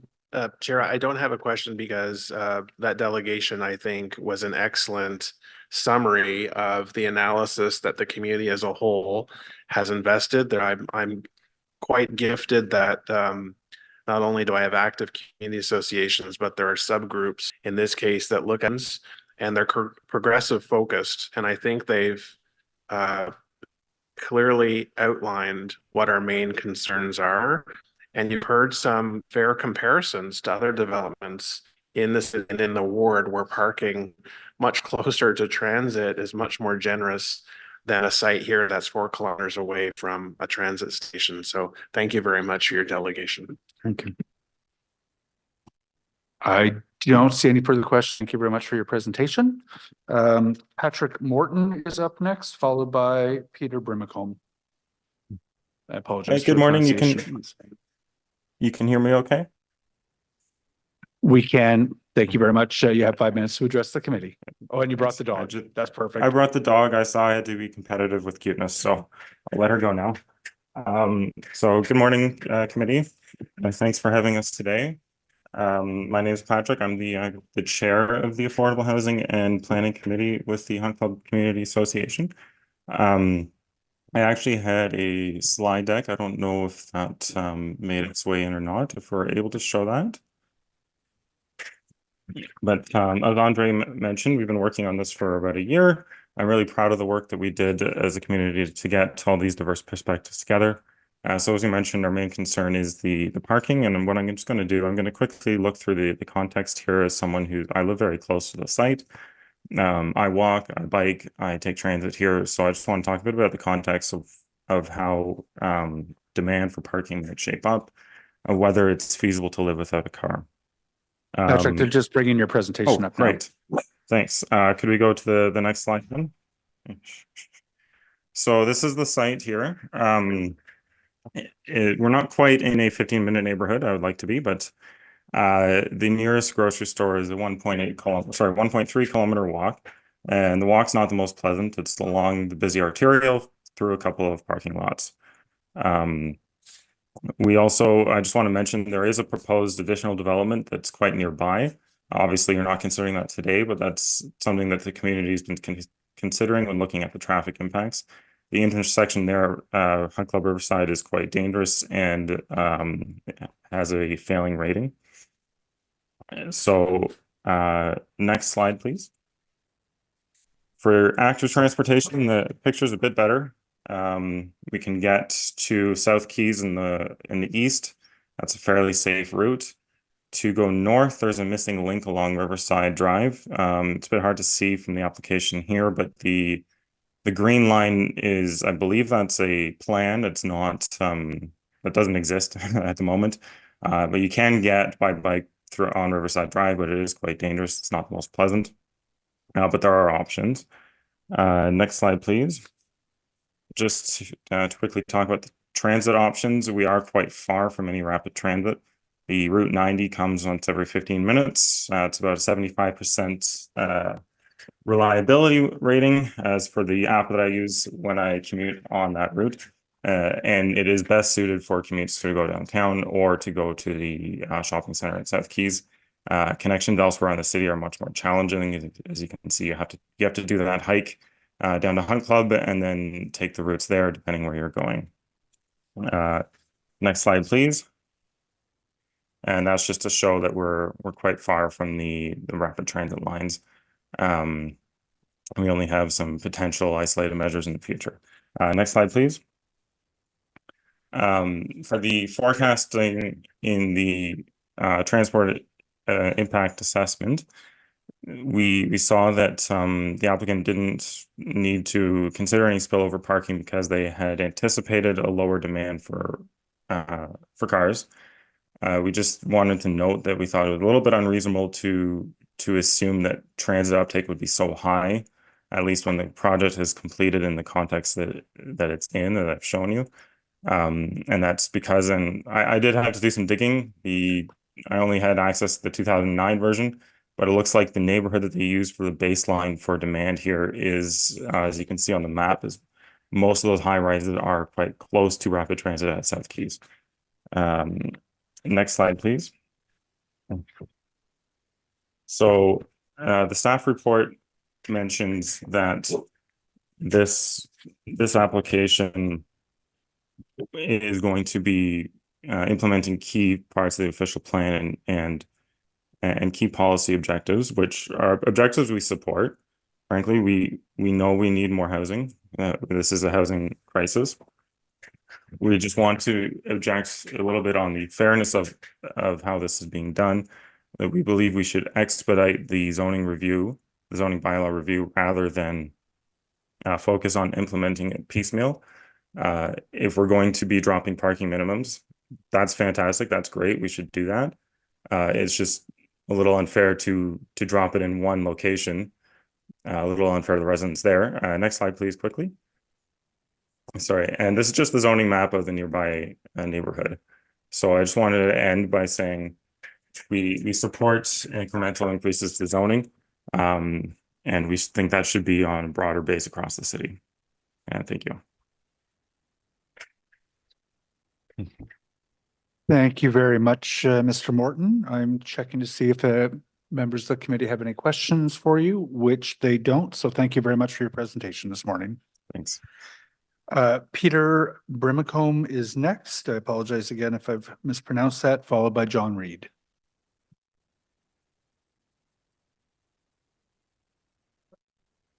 Oh, thank you.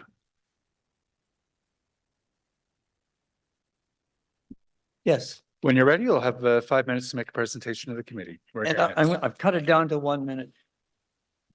And it's basically that I went door to door on Chatsworth, which is the low residential area immediately adjacent to the proposed development. And the point that I made with them was that the reduction in the parking requirement from 1.2 to 0.7 was unfair. And that the people I talked to agreed. And they think it's unfair. So that's the main point that I want to make. Thank you. Just checking to see if any members of the committee have any questions for you. A very succinct presentation. I don't see any. Thank you very much for being here this morning.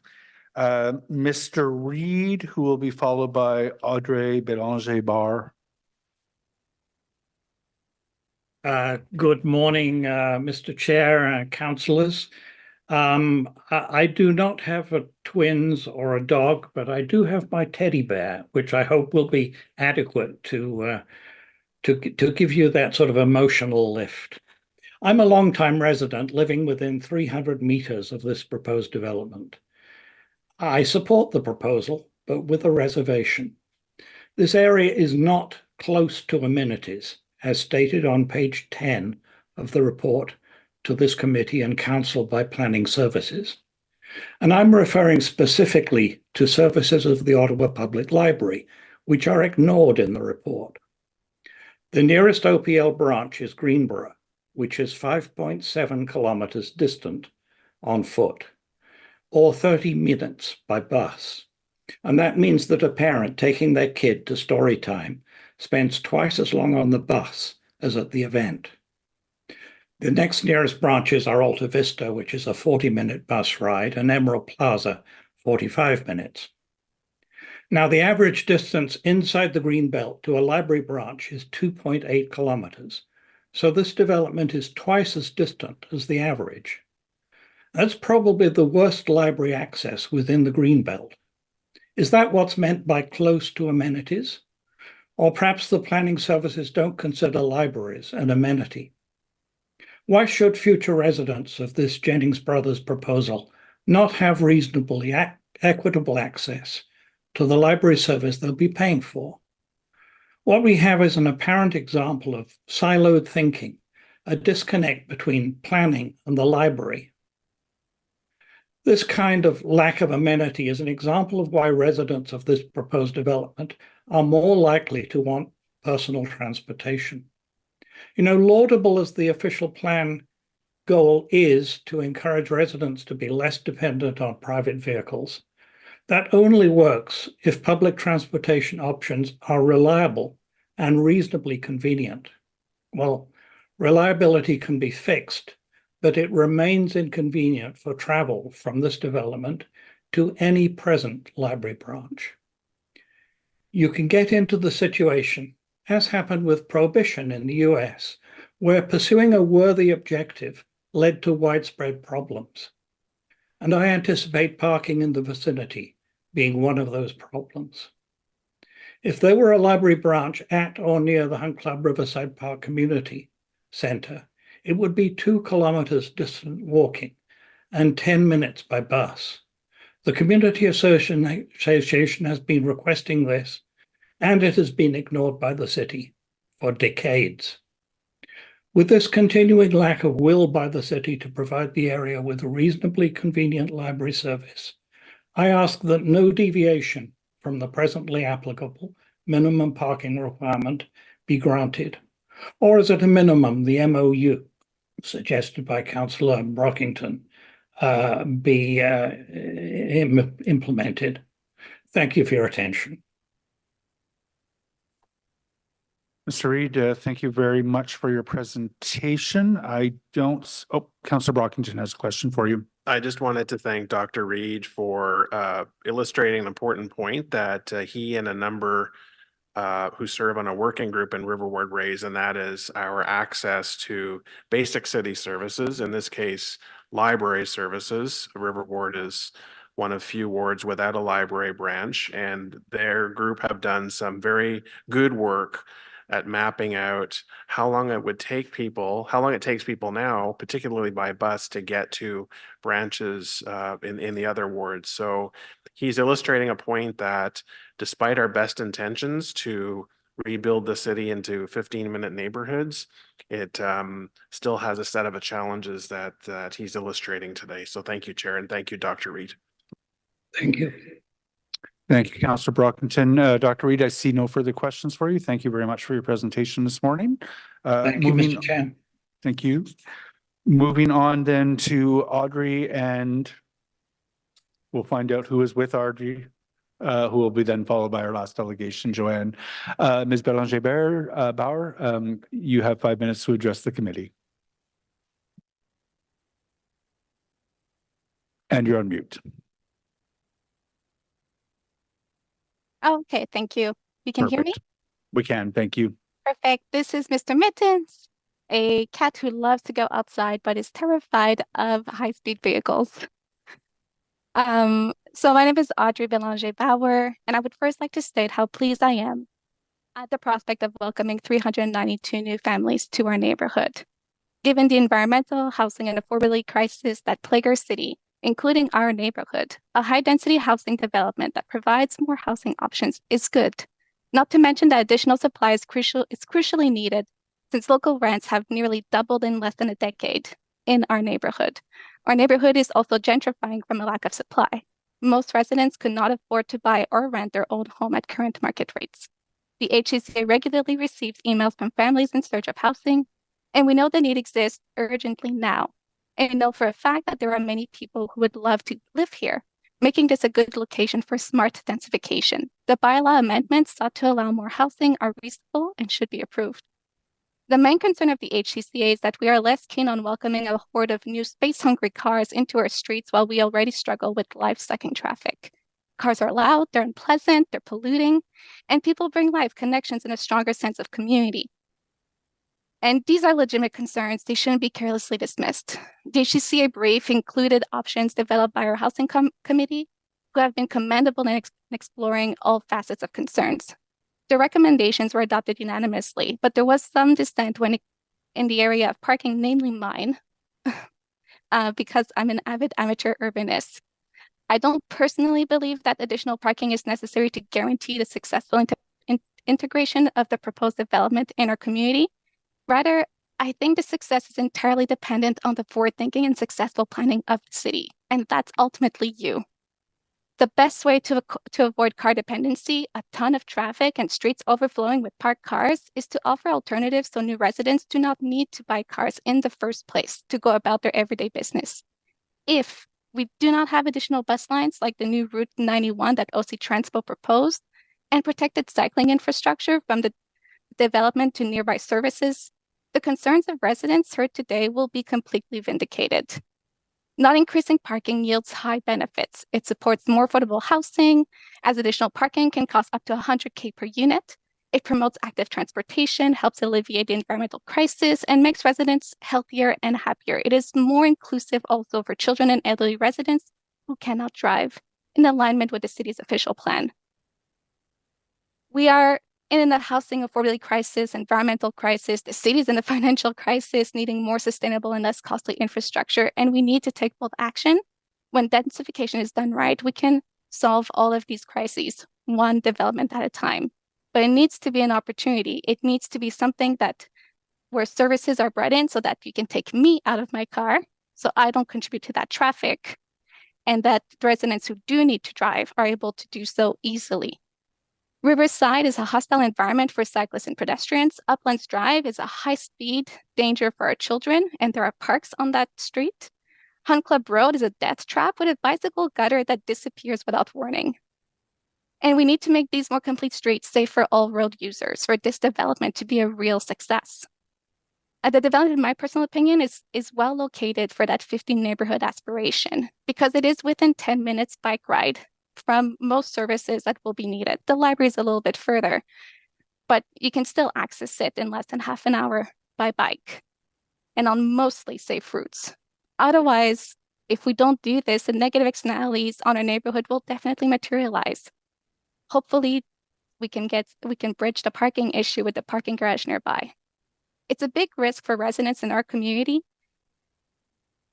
We only have a voice over whether there's more parking added today through the zoning bylaw amendment, when what we really need is for the city, for you, to step up its planning game and have high-density projects systematically trigger a transportation review to align nearby roads with the city's TMP, complete street designs, and the official plan to move a higher volume of people safely and conveniently.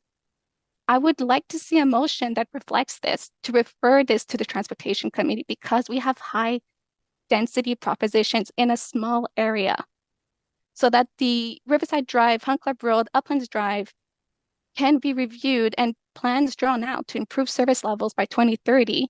And that would go a long way in sustainably addressing the car problem for our community. I personally support the zoning bylaw amendment because it's a step in the right direction to address our many crises, and we can't afford more delays. However, it will be a disaster locally if the city does not do its part with comprehensive planning. New residents don't need to have cars, but they will if we don't ensure that there are safe and convenient alternatives to them. Thank you for your time.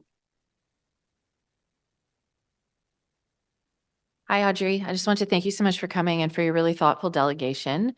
I've really been impressed with all of the delegations from your community association. And I think you're really hitting on an important point. I know this is something Councillor Kitts brings up all the time, that we end up in a chicken and egg situation when it comes to intensification and transportation planning. But I don't think that the lack of a transportation plan should hold up building more homes, because those homes will take some time to build. But I do want to let you know that, Councillor Tierney is on this call as the chair of Transportation Committee. I'm going to be a member of the new this councillor sponsors group for the Transportation Master Plan Part 2. And I do think it's really, really important from a transportation perspective that we take a very close look at where intensification is to make sure that our transportation network is growing along with all the new development that's coming in. And also Councillor Brockington, Councillor Johnson, all of the councillors in the outer urban wards have been huge advocates and have really been raising awareness about the lack of active transportation facilities and basic sidewalks in a lot of these older suburban neighborhoods. And that's certainly top of mind for me as we start negotiating the second part of the transportation master plan, because we need a retrofit program for roads that may not be old enough to dig up to put in new sewers and therefore turn into complete streets, but where there's a lot of intensification happening. So just to let you know, your concerns are very top of mind for me, and I think for a lot of members of this committee. And hopefully that's something we can tackle so that we're pairing good transportation planning with good intensification and housing planning. So thanks so much. Thank you. Thank you, Councillor Troster. Councillor Kitts. Thank you, Chair. Yeah, really quickly, I just wanted to say thank you for being here. I agree with a lot of what you just said. If you tune into this committee regularly, you'll hear me talk about how I feel that often the planning vision we have for the city doesn't match the reality of where we're building. And without those complete communities, without amenities close by, without transit, those nice ideas on paper really fall apart. So as Councillor Troster said, I think this is something that many of us are paying attention to. And I just want to thank you for being here and highlighting that today. Thank you. Thank you, Councillor Kitts. Councillor Brockington. Thank you, Chair. I too want to thank Audrey for her presentation. She is the president of the local community association for the past few years and has brought a progressive lens or an additional progressive lens to the association as well as other directors. So I want to thank her and acknowledge that. Audrey, I believe there's a legitimate concern that there may not be sufficient parking at the site. You did talk about, or at least my colleague talked about, as a chicken and egg. We absolutely want to evolve our whole active transportation and transportation plans and move not just this community, but the city in the right direction, sort of modern direction. How do you address or what can you suggest how we deal with the issue? Should it be an issue, let's just say the first 10 years, 15 years, where parking demand far exceeds supply? How do you envision this be addressed? Thank you, Riley. So first, I really appreciated your intervention about having an MOU with the nearby parking garage that is available. I think that's a key component to bridge that gap if it exists in the coming years. Most importantly, we're planning at this stage.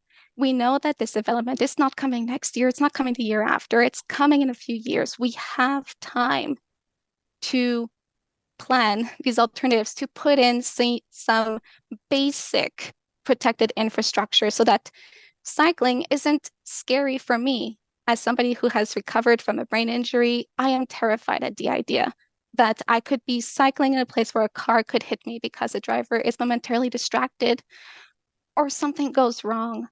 I shouldn't be putting my life at risk when I'm alleviating traffic for others. And if we want our new neighbors at this location to be able to bike to Metro in the middle of the neighborhood, which is only 2 kilometers away, bike to TNT, go to the doctor's offices and the vision clinics, which are nearby, go to the restaurants that are on Riverside Drive, and just access bank. We have 3 LRT stations that would be accessible by bike. We need to make it easy and convenient for people to use those. I will use it. But if that infrastructure doesn't exist when the developments open up for residents to move in, we'll be too late. They'll have cars and we'll be stuck in this cycle. It needs to happen first. Great. Thank you very much. Thank you. Thank you very much, Councillor Brockington. Audrey, I don't see any further questions for you from members. So thank you very much for a very thoughtful intervention that certainly I think most people would understand I have significant sympathy for. So appreciate that. Our last public delegation on this item is Joanne Levay. Joanne, if you're here, you have 5 minutes to make a presentation to the committee. Good morning. Thank you, Mr. Chair. Thank you, members of the committee and members of the public for providing this opportunity for comments, concerns, suggestions, and most of all, collaboration, because this is what it's about. I also want to do a special thank you and shout out to Councillor Brockington. He has received many a terse email from me. And I do want to say that I know he is working hard on this zoning request. And I do want to say in person, even though it's Zoom, I do want to say I do appreciate your hard work. And I'm not trying to suck up to you. It's just, if you have something nice to say it. So I am saying it. A lot of people have already shared their concerns and suggestions about traffic, parking. And I also want to bring up health because that is an issue as well, right? Cars, exhaust, the dirt, everything. It's not great on people's health. Noise, another one, noise pollution, which I always talked about or heard about in schools. And that is a pollution of sorts, right? Noise. So I get all the sides, both sides. We want to sort of improve our transportation. We want to rely less on cars.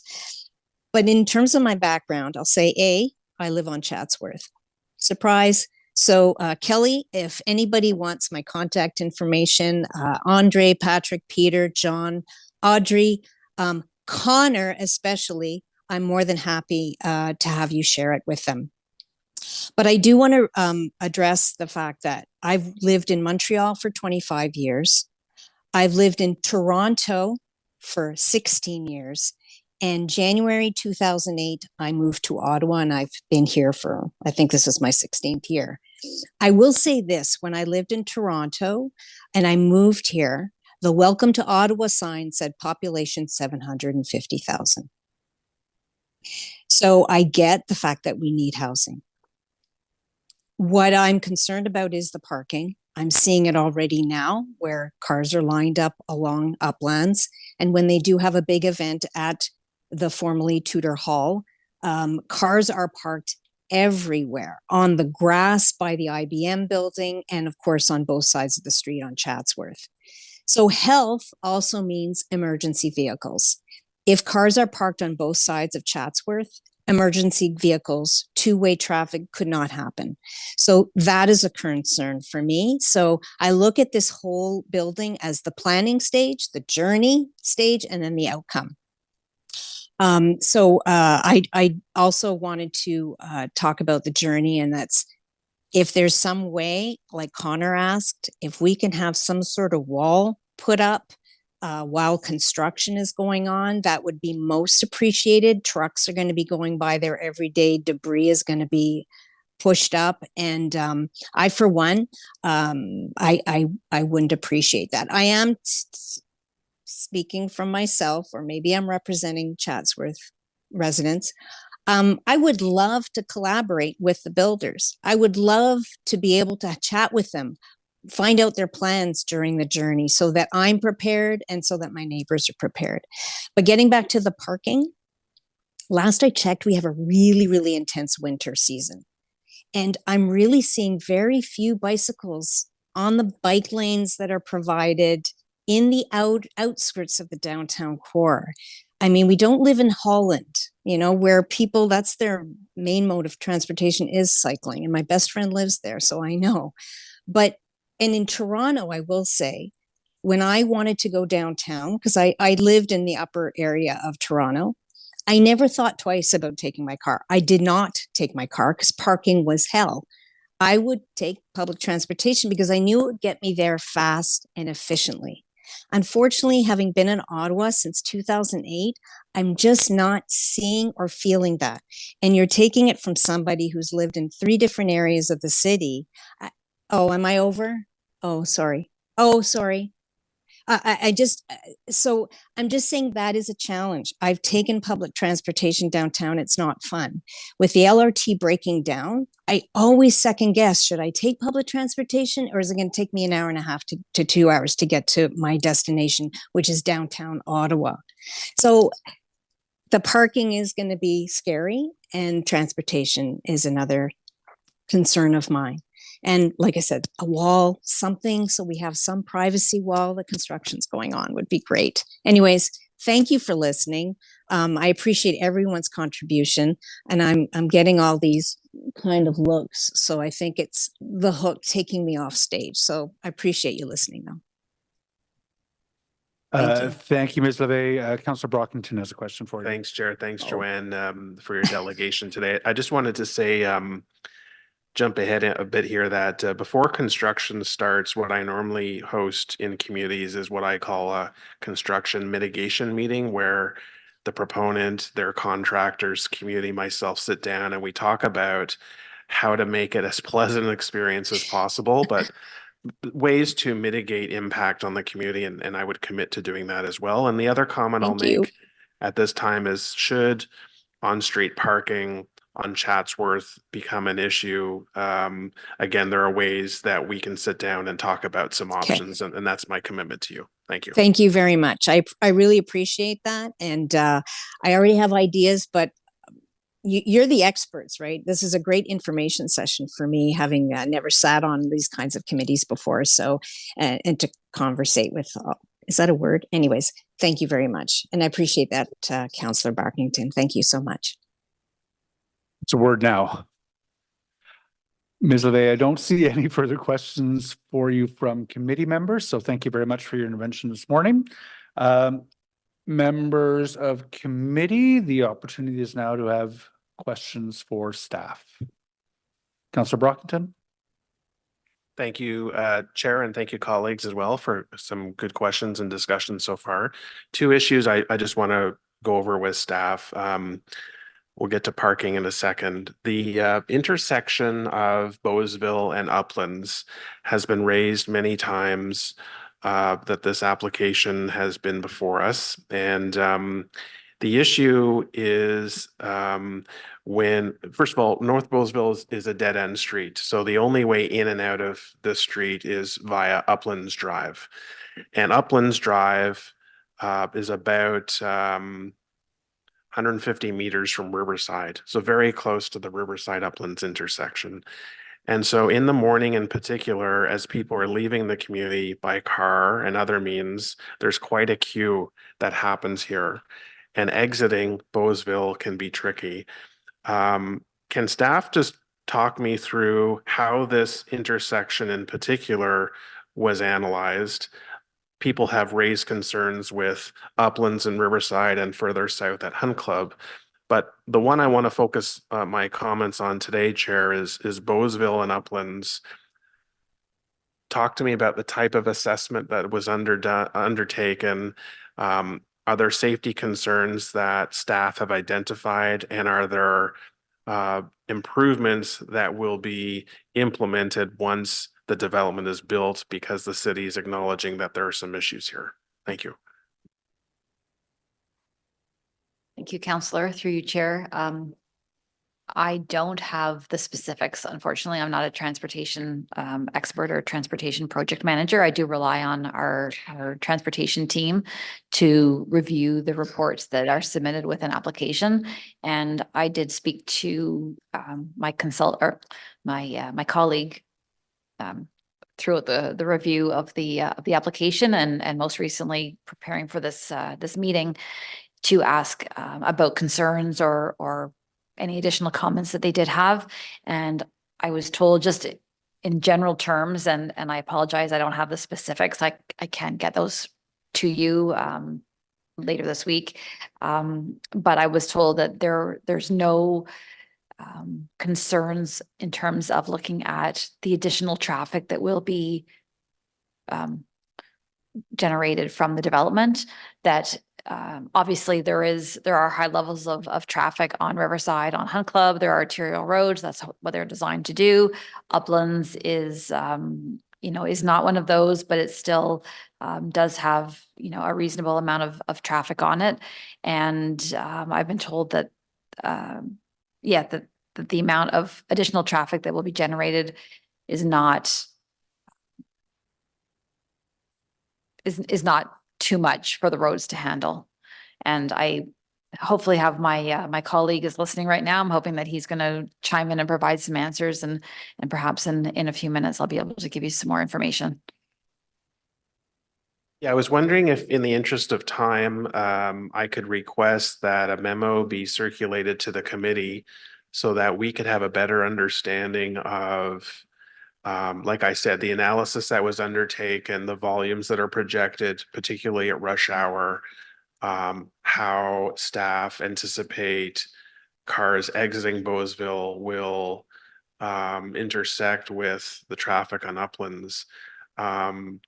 It's been a continued issue that the community raises. And, in a 24-hour period, it's not an issue. That the traffic coming out of Bowesville is a fraction of total traffic.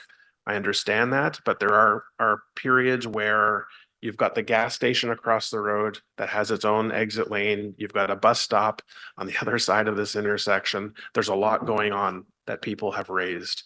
So would staff honor my request that a memo be circulated between now and council that addresses this question?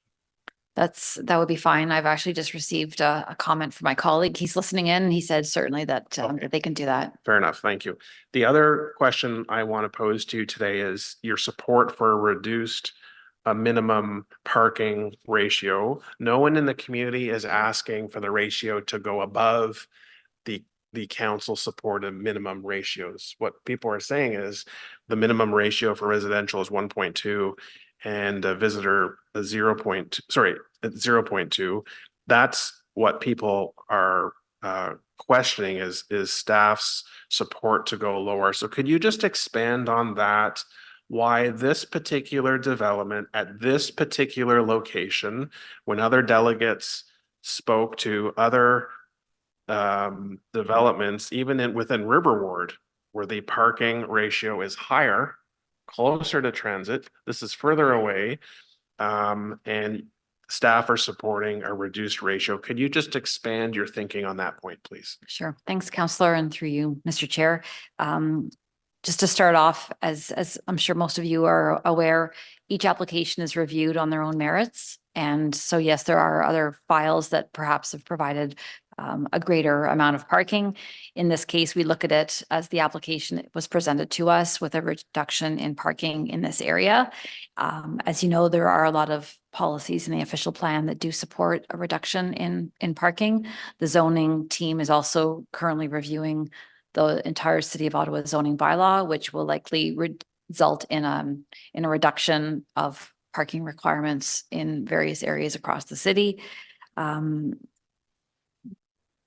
There, as you've mentioned, there is sort of that chicken and egg, cat and mouse type of scenario where, there's a requirement to support transit. And if everybody is provided with a parking space and people choose to have a car, it's not going to encourage people to take alternate modes, which is going to leave us basically in the same situation that we are in now. When we get to the site plan stage, there will be some things that we discuss with the applicant, and some of those would be having a car sharing service in the parking garage to allow those that do need occasional cars to have access to one quite easily.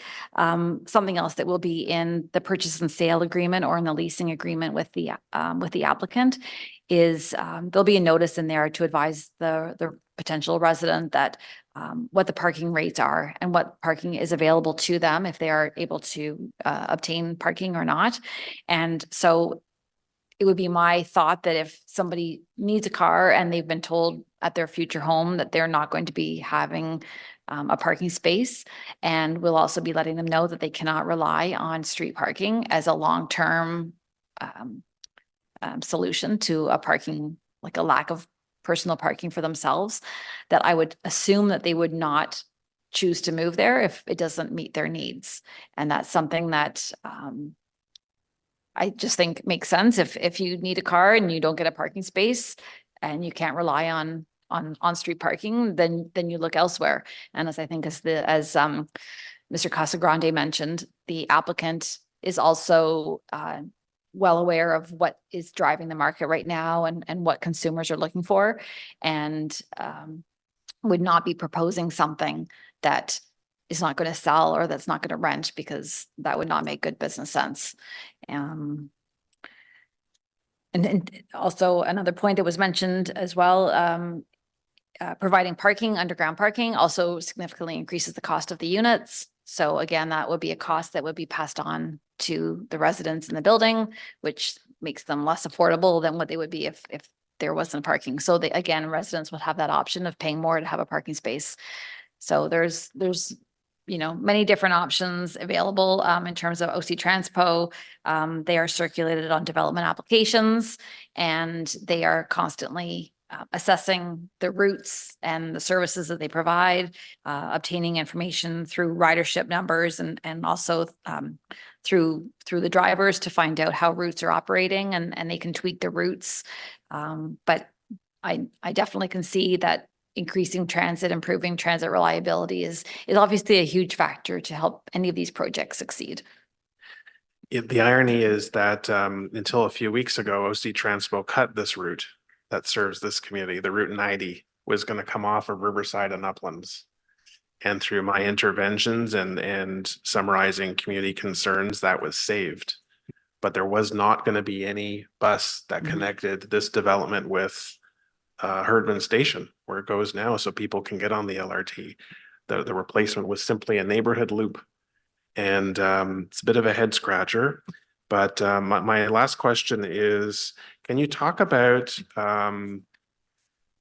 raising the possibility of an MOU with the proponent in your discussions with the proponent and or their consultant? Did you raise the possibility of entering into an MOU, or at least talking to IBM about the possibility of securing parking? And I say I'm absolutely in agreement that a developer shouldn't build parking that isn't going to be used. That's just an added cost that they have to carry.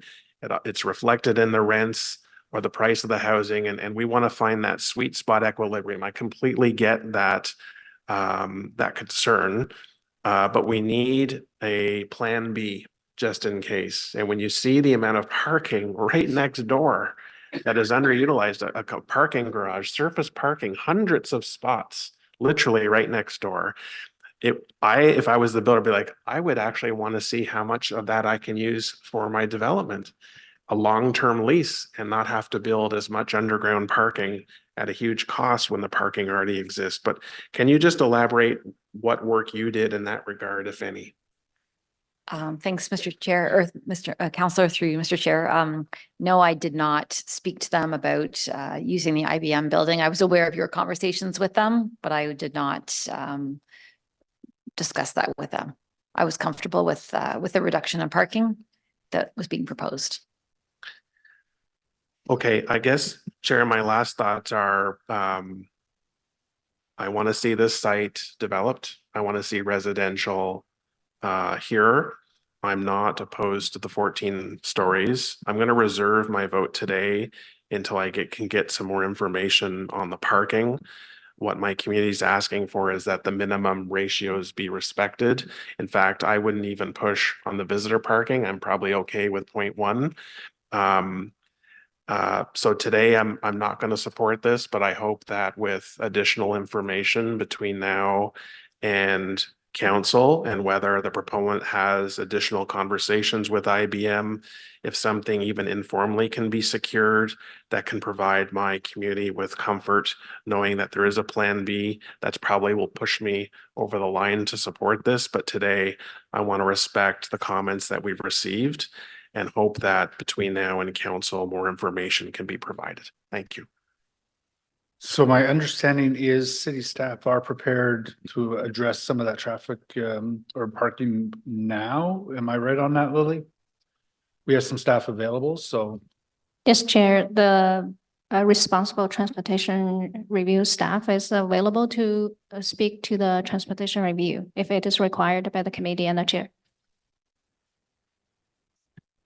Sir. Well, I don't want to take up committee's time here, but my question was relating to the intersection in particular. So if staff can provide answers now, that would be great. Or if they want to follow up by a memo, I'm open to either. Yes, Mike Jianpai is available to speak. Mike, go ahead, please. Thank you. Mr. Chair, yes, I can give a brief explanation of the intersection of Bowesville and Uplands. And it is unsignalized, but it is still measured by level of service, which is the A to F that I'm sure most of you are familiar with. And it uses delay.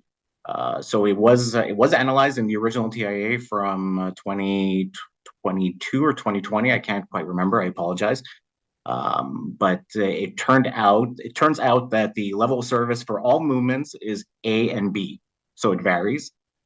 So there's really no issue getting in and out of that road, at least according to the analysis in the TIA.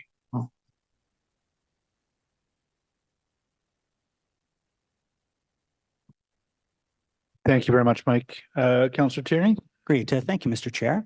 It's been a really great delegation of well, animals and children and a lot of great stuff. That was a lot of fun. Please, no reptiles. I'm afraid of bats. But that being said, I think there's been a lot of really good discussion where there's this gray area. And again, I'll talk about the fact that the applicant makes it very clear if you want parking or not. So when you sign on the dotted line, you either know you have parking or you're not. They're not hiding it. You're making a conscious decision to live a lifestyle that a lot of people more today than they did even a decade ago want. They want that ability. At the same time, great work by the local councillor on transit. I think those are some things that are certainly notable, have to be addressed to ensure that there's routes. And, again, hearing also short-term parking, those rental cars. I have heard from the applicant, yes, they're looking into that. They want to, there's a lot of people that really don't need vehicles. They don't have the expense, don't have licenses, simply because they don't want to take on the burden of, let's face it, driving a car is very expensive. It's not cheap by any means. And they don't have the ability to be able to do that, or they simply want to break away from fossil fuel vehicles or whatever the case may be and make that conscious decision. So they know what they're doing. I find in this discussion, we're really, are we advocating for parking versus housing? Like, that's where I'm at a real crossroads here, and I'm not going to allow that to sway the conversation. I think we need units more than parking spots at this point. So for all those reasons, I will be supporting this wholeheartedly, this application, and we're going to have many more of these, and we'll have to have these similar discussions. So thank you, Mr. Chair. Thank you very much, Councillor Tierney. Vice Chair Gower. Thanks, Chair. I guess I'm building on Councillor Tierney's comments. I hope we're not heading down a route where we would be holding this up, looking for an MOU with the neighboring building. I don't think that'd be appropriate. By all means, the applicants could explore it. It might be an option.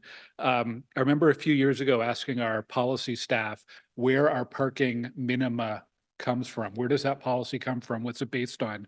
And this is not a slight on staff, but they said, we're really not sure. Currently, it stems from the 2008 zoning bylaw. It was probably carried through from pre-amalgamation bylaws that were in existence, which were probably carried through from previous bylaws, which may have gone back to a engineering handbook.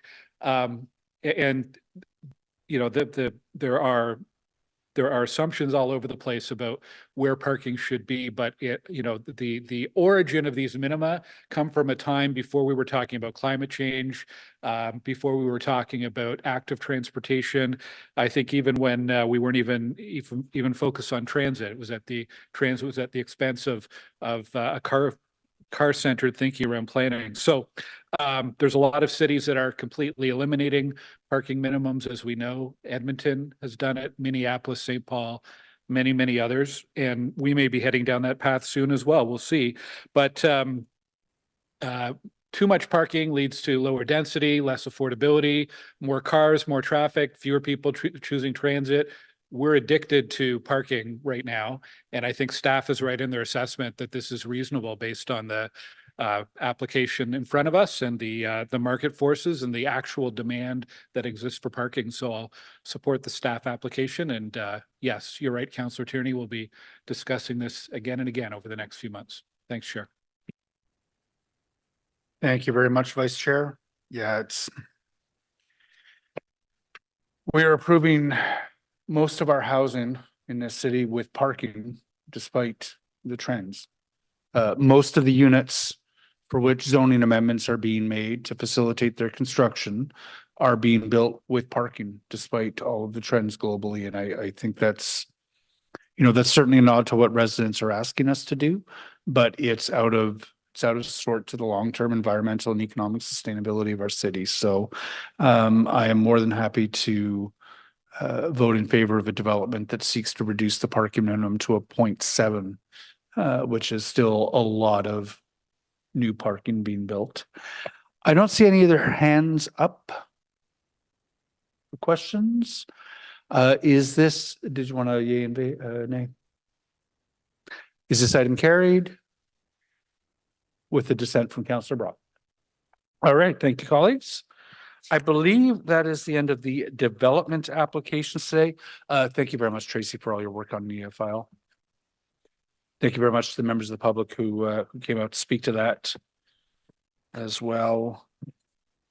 And what am I doing? Don't know. 5.7 and 5.8. So I've asked for a joint presentation on the two land surveys. So we'll consider the vacant industrial and business park land survey, as well as the Greenfield residential land survey. These are routine reports, but I wanted to put a focus on them. Oh, and is that a technical motion? It is. It says right there, technical amendment. Vice Chair Gower, do you have a technical motion associated with these items? Yes, I do. Thank you for the reminder. Whereas document 1 lists the inventory of vacant industrial and business park lands, and whereas the appendix in document 1 is missing number labels from map number 9, 24, 27, 28, 102, 107, 109, and 112. And whereas table 2B incorrectly shows that vacant net rural industrial and logistics land in South Gloucester is 40.8 net hectares and vacant net rural industrial and logistics land is 397.1 net hectares. Therefore, be it resolved that document 1 be amended to include number labels for maps 9, 24, 27, 28, 102, 107, 109, and 112. And therefore be it further resolved that table 2B in document 1 appendix be amended to vacant net rural industrial and logistics land in South Gloucester is 36.7 net hectares and vacant net rural industrial and logistics land is 393.1 net hectares. It would be amazing if we needed a technical amendment to amend the technical amendment. Yeah. I'm sure we have. Royce, the committee is waiting. We are in your hands. Thank you, Chair and members of committee, for providing this opportunity to provide a presentation on the vacant industrial land supply and the Greenfield residential land supply. Our presentation is in reverse order on the agenda, so we will start with the Greenfield land survey first and then move on to the industrial. I'd like to introduce Eva Walron. She's our senior planner in research and forecasting. Now turn it over to Eva. Yes. Good morning, Mr. Chair and members of the committee.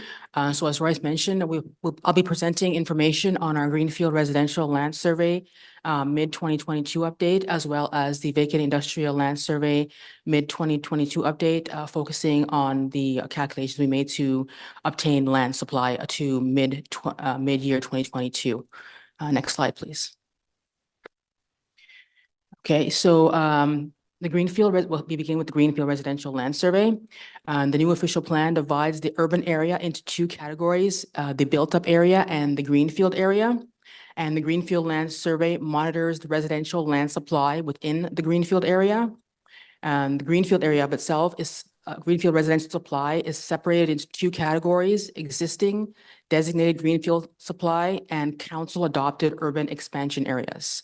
And so the Greenfield residential land survey report updates the Greenfield supply to July 1st, 2022. Next slide, please. So as we can see from this map, the Greenfield area is represented, the existing designated Greenfield urban area is represented by the dark green parcels on the map, and the council adopted urban expansion areas are represented in the pink sort of hatched color on the map. Next slide, please. So just as an overview of how we calculated existing designated supply, we began with the land supply at the period beginning with July 1st, 2021, where the supply stood at 1,587.3 hectares, which accommodated roughly 69,078 dwelling units.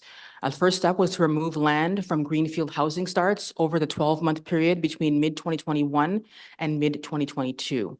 And then we recalculated land supply based on new proposed developments that we were applications that we received.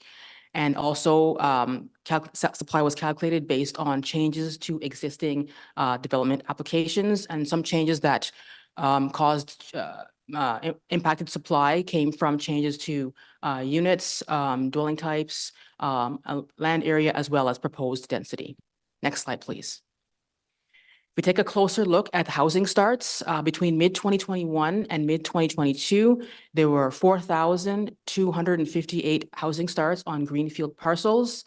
If you look at the slide, the table to the right, we see that overall townhouse units had the highest share of starts by type with 56%. And the 4,258 housing starts occurred on 109.9 net hectares of land. Next slide, please. In terms of distribution of housing starts, Canada-Stittsville led all areas with 33.5% of land developed, followed by South Nepean at 24.4%. The combined southern neighborhoods of South Nepean, Riverside South, and Leitrim comprised 54% of greenfield land consumption, and Orleans had the smallest proportion at 13%. Next slide, please. Looking at an update from existing applications. So adjustments from planning applications resulted in an increase in the 2021 supply by 4.8 hectares. Land removed from housing starts was 109.9 hectares, leaving us with a total greenfield supply at July 1st, 2022 of 1,482.2 hectares. Canada-Stittsville has the most supply with 488 hectares, followed by Riverside South at 431.6 hectares. And this accommodated a total estimated unit potential of 64,786 units. Next slide, please. If we take a closer look at the official plan urban expansion areas, so the official plan projected approximately 181,800 new dwellings in the urban area to 2046. And this growth would be accommodated through a combination of intensification and greenfield development. Out of the three scenarios presented in the official plan, council adopted the balanced growth scenario, which called for 51% of total urban growth through intensification and 49% of total urban growth through greenfield development. So if we look at the table to the right, the 51% intensification would result in approximately 92,100 urban dwellings, and the 49% in the greenfield area would result in approximately 89,700 urban dwellings. Next slide, please. So as I mentioned, the greenfield would accommodate 89,700 dwellings. In 2018, designated greenfield area could accommodate 66,300 dwellings, and the remainder would be accommodated in the the council adopted urban expansion lands, 23,300. Next slide, please. So to calculate the land that would be required to accommodate the 23,300 urban expansion dwellings, the 23,300 units were redistributed by unit type to provide unit totals by dwelling type. A 5-year average density was applied by dwelling type to each type of dwelling to arrive at total land area by dwelling type. And these land areas by dwelling type were summed to arrive at a total of 640.5 total net hectares available for residential development. As a part of the new official planning process, a study was conducted on the net to growth ratios, in complete communities, and that study found that the net to growth ratio for complete communities was roughly 50%, meaning that 50% of the development would be residential uses and 50% of the development would be non-residential uses. So that 50% net to gross ratio was applied to the 640.5 net hectares to arrive at a total gross expansion land area of 1,281 gross hectares. Next slide, please. And just sort of a repeat of the previous table, just focusing though that the Greenfield Residential Land Survey would be monitoring the 640.5 net residential hectares. Next slide, please. So taking a look at total greenfield supply, the table on the right identifies the greenfield residential supply by area as of July 1st, 2022. Existing designated greenfield supply was 1,482.2 net hectares, and the council adopted urban expansion areas were 640.5 net hectares for a total greenfield residential supply of 2,122.7 net hectares. Next slide, please. So taking a look at projected residential demand of the land to accommodate the units, the provincial policy statement has a minimum requirement of 15 years supply of land to accommodate residential growth. Over the next 15 years, the official plan projects to have 51,684 greenfield dwellings, and that works out to an annual average of 3,446 dwellings. So to calculate the land to accommodate these 3,446 dwellings, a 5-year average density of dwelling types was applied to total projected units by dwelling type to arrive at a net land hectare per dwelling type. And these totals were summed to arrive at a total of 93.1 total land required to accommodate 3,446 projected units per year. Next slide, please. So just looking at the city supply of land versus the provincial policy statement requirements, to meet the 15-year supply requirement for greenfield lands, the mid-2020 land supply was 1,488.2 net hectares. The annual demand, which we just calculated, was 93.1 net hectares, and that provides for a 15.9 year supply of greenfield land in the existing designated greenfield lands. That will be topped up also by the 9.4 years that currently exist in the council adopted urban expansion lands.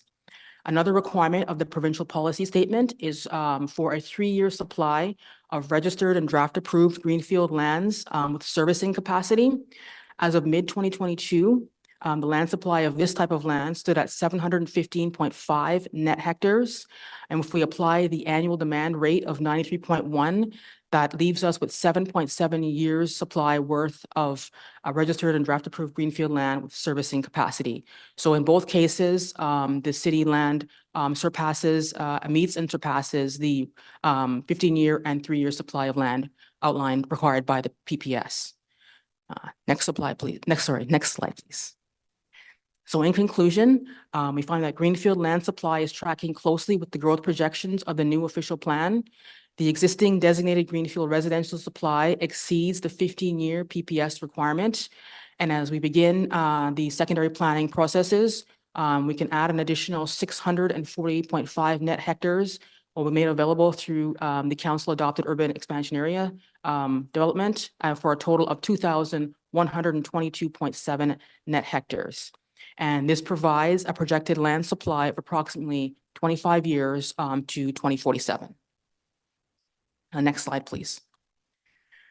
So taking a look at our vacant industrial land survey, this report reports on the inventory of vacant industrial and business park land in the urban and rural areas of the city.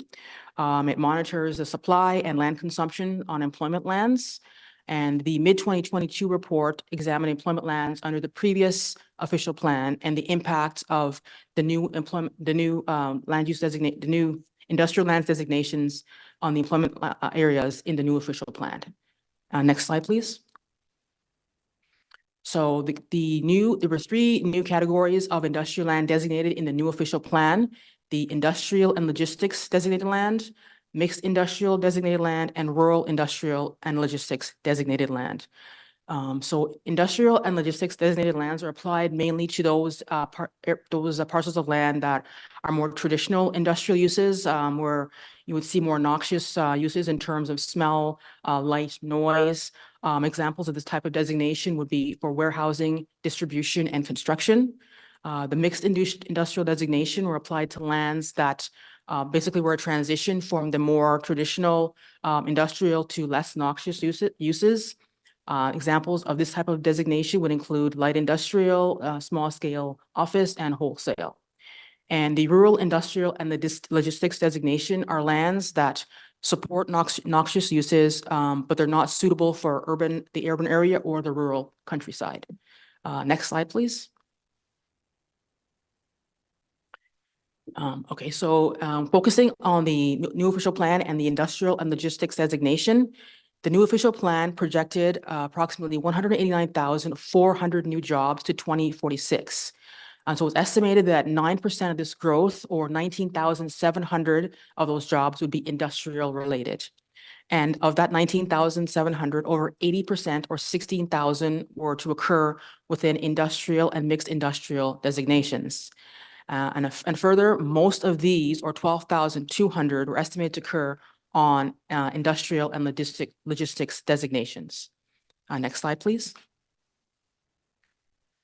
So to calculate the amount of land that would be needed to accommodate the 12,200 jobs outlined in the new official plan, we applied density ranges to the 12,200 jobs. So the densities that we applied were 25 jobs per net hectare for warehouse and fulfillment related uses, and 35 jobs per net hectare for research and development oriented business parks. Once we applied those density ranges, we arrived at a range of land demand of 363 to 507 hectares required to 2046. So in 2018, the vacant industrial land preserved primarily for industrial uses stood at 382 hectares. And so we felt that was felt to be close to the low range of 363. So council added 140 net hectares of additional industrial land for a total supply of 522 net hectares. Next slide, please. So 522 was where we began this reporting period, and to get to the mid-2022 supply, the first thing we did was remove industrial and logistics land developed between mid-2018 and mid-22, which was 65.7 net hectares. We made adjustments based on new planning information such as zoning or amendments, which added 12.3 net hectares to arrive at a mid-2022 supply of 468.6 net hectares of industrial and logistics designated land. Next slide, please. So a similar exercise was applied to the rural industrial and logistics land supply. We began with 420 net hectares of rural industrial and logistic designated land. We removed rural industrial and logistics land developed between mid-2018 and mid-2022, which worked out to 44.5 net hectares. Adjustments were made based on new planning information, which added 17.66 net hectares to arrive at a total mid-2022 supply of 393.1 net hectares. Next slide, please. So after we arrived at our supply for urban and rural designated land, we applied a 5-year consumption rate to the urban land to arrive at a 31-year supply of vacant urban industrial logistics designated land and a 33-year supply of vacant lands designated for rural industrial logistics uses. And we found that this was sufficient land supply to satisfy the provincial policy statement requirement for employment lands to 2046 and beyond. Thank you. Thank you. Thank you very much. presentation for sure. Councillor Kelly? Thank you very much, Chair, and I appreciate staff for undertaking this study, particularly the industrial land one. It's a very important topic in my ward with over 700 acres of light industrial zone land in the Carp Road corridor. And I think in any municipality, the vacant land and particularly shovel-ready land, great economic tool and economic development indicator. And I just want to, first of all, I received some good feedback from local business, particularly the Carp Road Corridor BIA, on the work that you did in terms of, vacant supply included in the inventory. For example, the Carp Airport lands were removed because they're intended for another specific purpose. So some compliments sent to you for asking, will this ever be developed, or are there other uses for the land? So my question in regards to total supply, so that total supply is certainly one element of ensuring economic development potential and that we're in line with provincial policy statements. But I also think it's important to understand current supply of vacant property that is actually ready to go. So I wanted to ask if there has been or will be an analysis to show our supply of, well-located, properly sized zoning and services in place. So did we differentiate between whether or not they're serviced or not, and whether it's ready to go as light industrial land? And do we have enough to meet the market demand that we see? Councillor, through you, Mr. Chair. Yes, the full report does identify parcels of available vacant industrial land. It provides servicing information as well as zoning information, so that you can see which parcels are available and readily serviced for development. Okay, and then just extending on that, has there been work to consider? So I know, I'm sure this is no surprise to the staff that are there today, that the Carp Road corridor is looking to, get services run through there. So has there been any discussion on the marketability of the vacant land supply that we do have, that perhaps isn't ready to go for businesses who are perhaps skipping over the city of Ottawa to go to other jurisdictions where the land is serviced?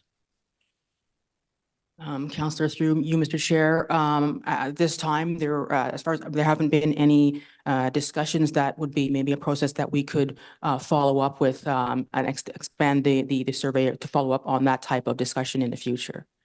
Okay, that would be great. I would be love to take part in that discussion. And lastly, so I know just in terms of industrial land and the competitiveness of the region, has the city done, or does it plan to do, any competitive analysis of the land nearby but outside of Ottawa? I know there's industrial parks in Arnprior, Carleton Place, the Russell 417 Industrial Park, for instance. So has there been any analysis of the amount of land that's available, ready to go in surrounding municipalities, and the issues that might cause for competitiveness for the city of Ottawa?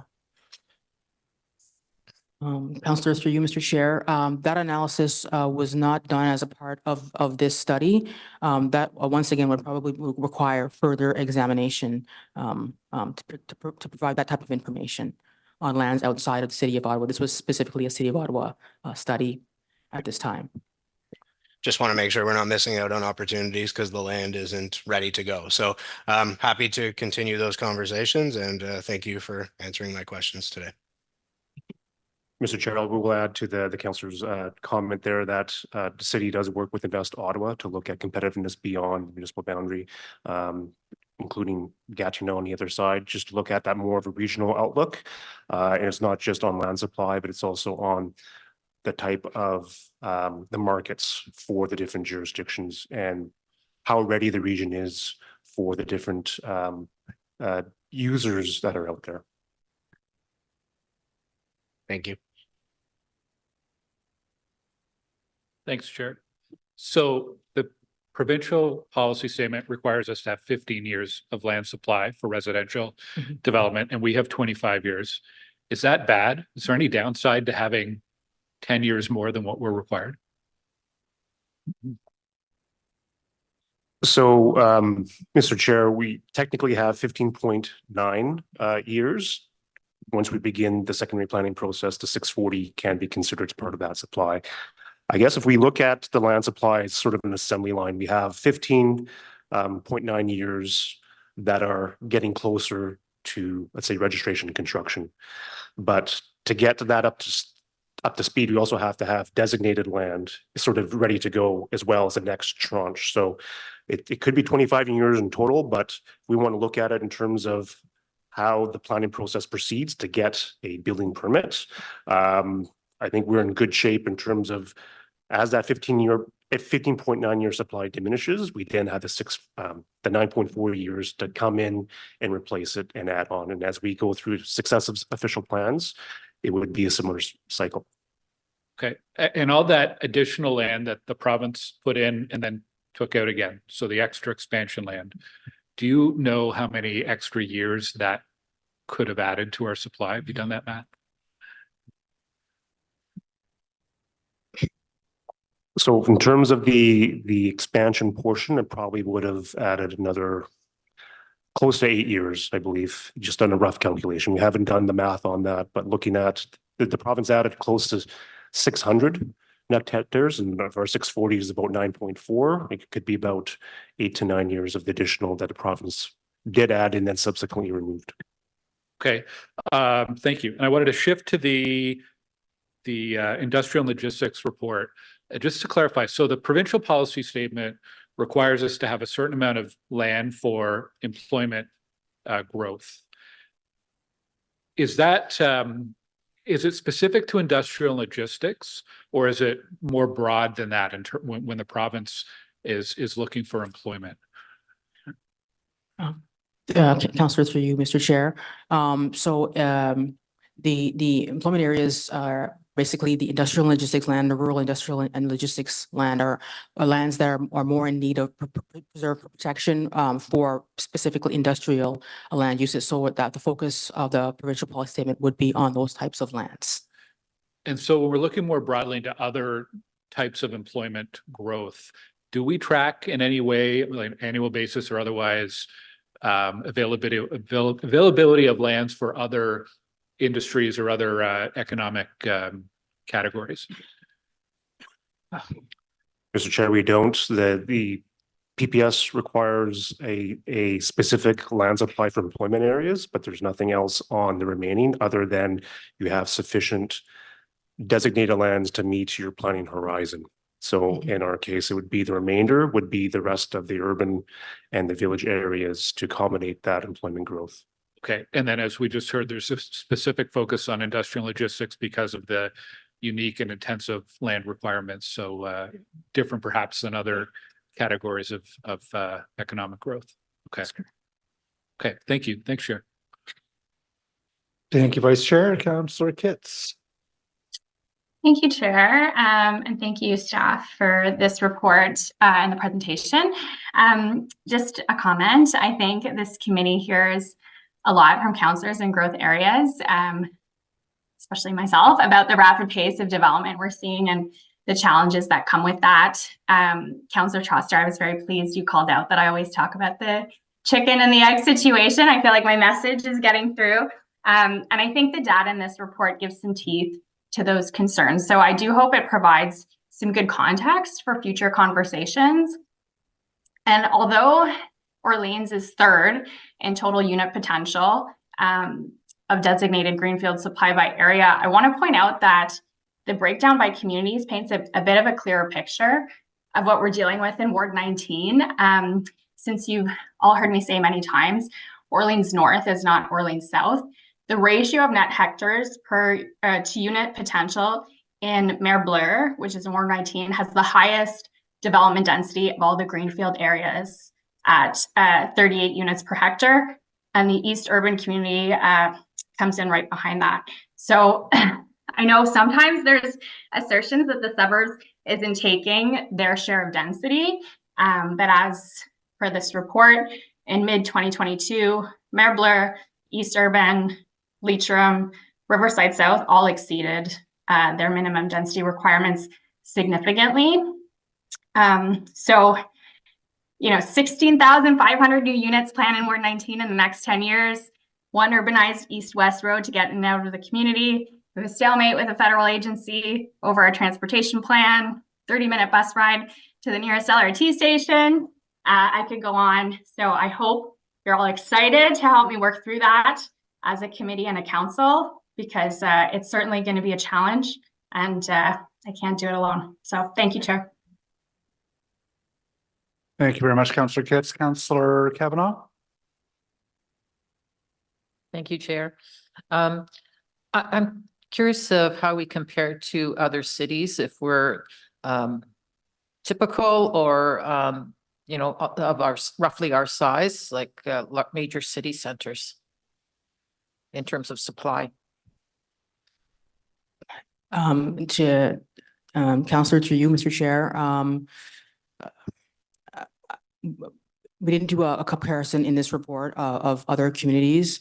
I know that there is a need for industrial land in the city of Ottawa. I can't compare that to others, but that'd be something we can could look into for the future. Mr. Chair, I'll add that Ottawa is unique in Ontario in terms of the size that we have in population and in land area. Our mix of urban, suburban, and rural. If we look at other municipal jurisdictions, they would be, let's say, if we're looking at the 416 area, the 905, you know, City of Toronto would be all intensification, for example, and then a 905 would have some intensification and some greenfield. So just by the division of the municipal jurisdictions, they're not really necessarily comparable to the City of Ottawa. I'm just asking for, you know, for competitive reasons, you know, like if we attract businesses because of that, for that reason. And I'm curious about what kind of businesses we're looking at when we talk about industrial. It's obviously changed quite a bit. Is it Amazon warehouses? Is it, you know, obviously the things of the past are going away. When we see milk factories being turned into housing, what does it look like just generally? So, Mr. Chair, would be that latter sort of the more warehousing through the official plan review. Logistics was a big topic, and that's certainly that land supply, that type of development that we added. If we look at their overall land supply, we do have business parks that are, you know, within the inner urban transect, scattered throughout the urban and suburban. So there is a variety of different business parks, but what we really focused on through that industrial logistics, that the new lands would be those that are close to highway interchanges, because that's where the majority of our goods movements come from in Ottawa, and service lands. And also they need transit for the employees, right? So we don't want everyone, because it just feeds into people need a car to get to work because these things are not near transit, et cetera. So, or have no other way of getting to these locations. I mean, we talk about federal government having an effect on us when people work from home, like when we went through the pandemic and people aren't using our transit system, et cetera. But are people going to need as much space as they used to when employees are working from home? I mean, how is that affecting the growth? So in terms of the industrial, the work at home is less in terms of that sector. Most of the work at home would occur within the office and public administration type of sectors. And those sectors are not as representative of the industrial sector that this report is inventorying. Except for Amazon, because it's growing, because everyone's ordering things from home, I guess. Okay, no, I just wanted to get an idea that, you know, what the future looks like, what analysis there is of what industrial looks like. And especially with, you know, in the, from an eco perspective as well. Obviously, we have to be conscious of that when we're looking at the growth. Thank you. Thank you, Councillor Kavanaugh. Councillor Johnson.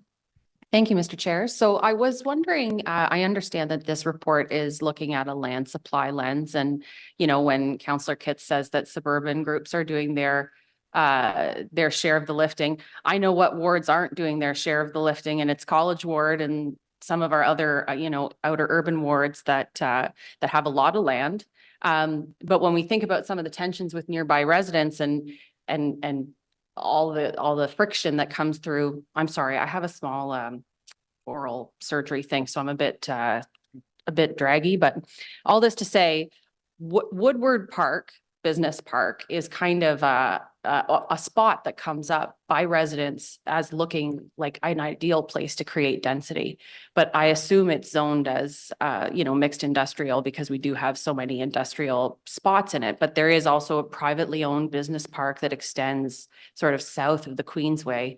I wonder, are there opportunities as we see an evolving sort of employment landscape to incentivize, a transformation of use to more of a mixed residential development over time? Or if that's just too cost prohibitive when you've had industrial uses in the past, is it something that we can't manage? Because, that park has great transit access. It has a daycare on it.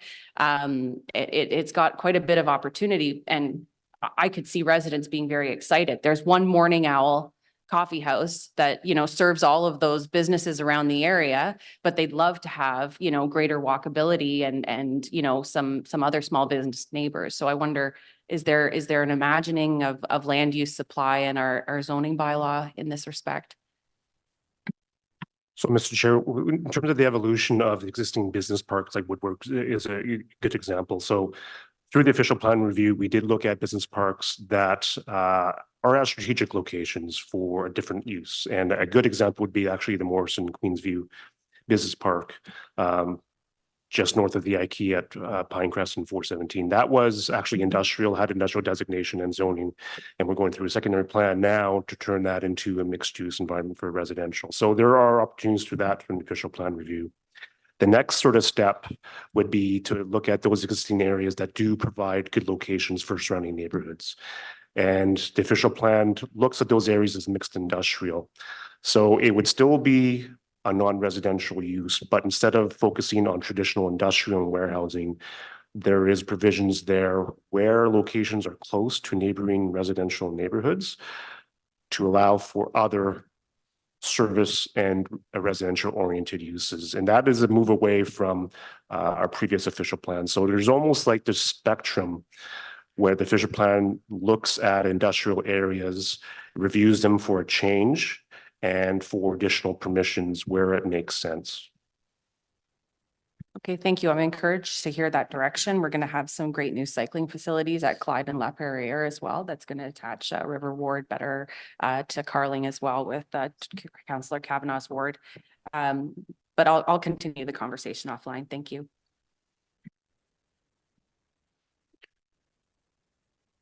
Thank you, Chair Leeper. This is great that we're moving forward, and like my good partner here, Lane, we suffer a lot of the same challenges, especially with, finally when we get this done and essentially R1's gone forever, and we're going to see a lot of big change. And I think we're good to support a lot of it. I do have a weird one where I have Canatech Business Park, where there's actually a street with some houses on it, but it's in the business park.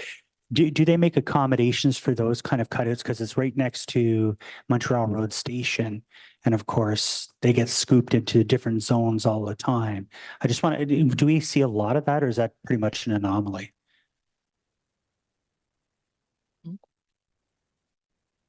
We do see that certain things. Okay. Councillor, through you, Mr. Chair. It's not an anomaly. It is does occur, and I'm trying to think of other business parks where they do have housing. I think it's Newmark. It's certain other business parks that do have residential uses.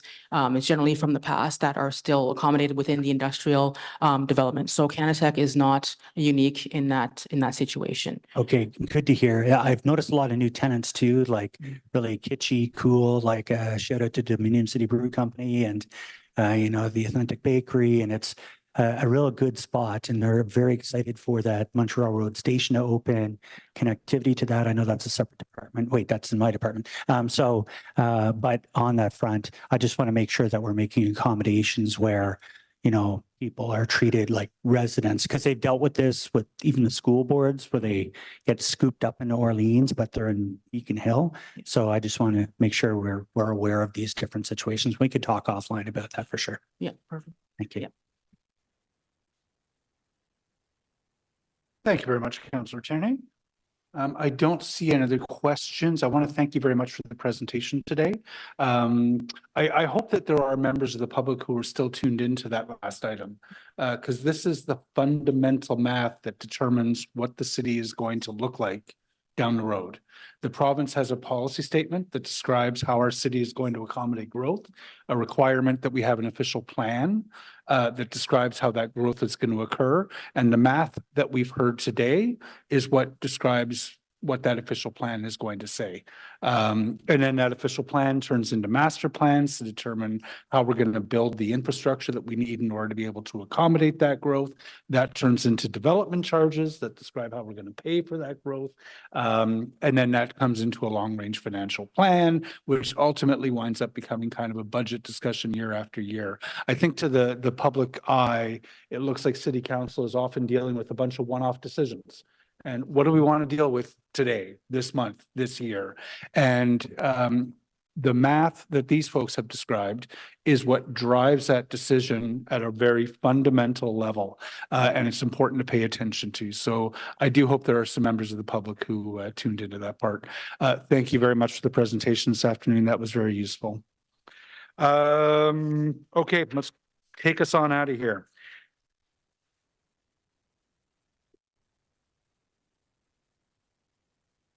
Okay, what was the technical? There was a technical amendment on that. Is that accepted? Is that carried? Thank you. And what was the other one? Are the reports received as amended? Are the reports received as amended? Carried, received. Is there anything else I need to do? That's it on that one. Okay. There are no in-camera items today. The headlines about Ontario I'll be good. Yeah. There are no in-camera items this afternoon. Information previously distributed, you've all received the updated cash in lieu of parkland numbers, motions which notice has previously been given. We've dealt with that. We've dealt with it. The waiver of demolition control is dealt with. Leaving Councillor Brockington on behalf of Councillor Hill to bring forward an inquiry. Thank you, Chair. Yes, on behalf of Councillor Hill, regarding the national and provincial building code harmonization. In May of 2023, Council chose to defer high performance development standards until more information had been obtained from the provincial government on their plans to update the building code with new green standards. Since that motion, Ontario has been working with the federal government to harmonize the national and Ontario building codes to create consistent construction standard across the country. As the federal government is advocating higher green standards and construction regulations, this merger of the two codes could have a positive impact on Ottawa's climate goals. Understanding the nature of this merger of the Ontario National Building Codes will help guide Council's decision-making as we consider our own jurisdictional oversight of energy efficiency standards and other regulatory green initiatives. Here are the questions.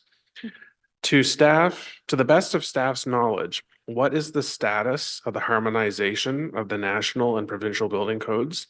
And when can we expect the first changes to the Ontario Building Code as a result of this harmonization effort?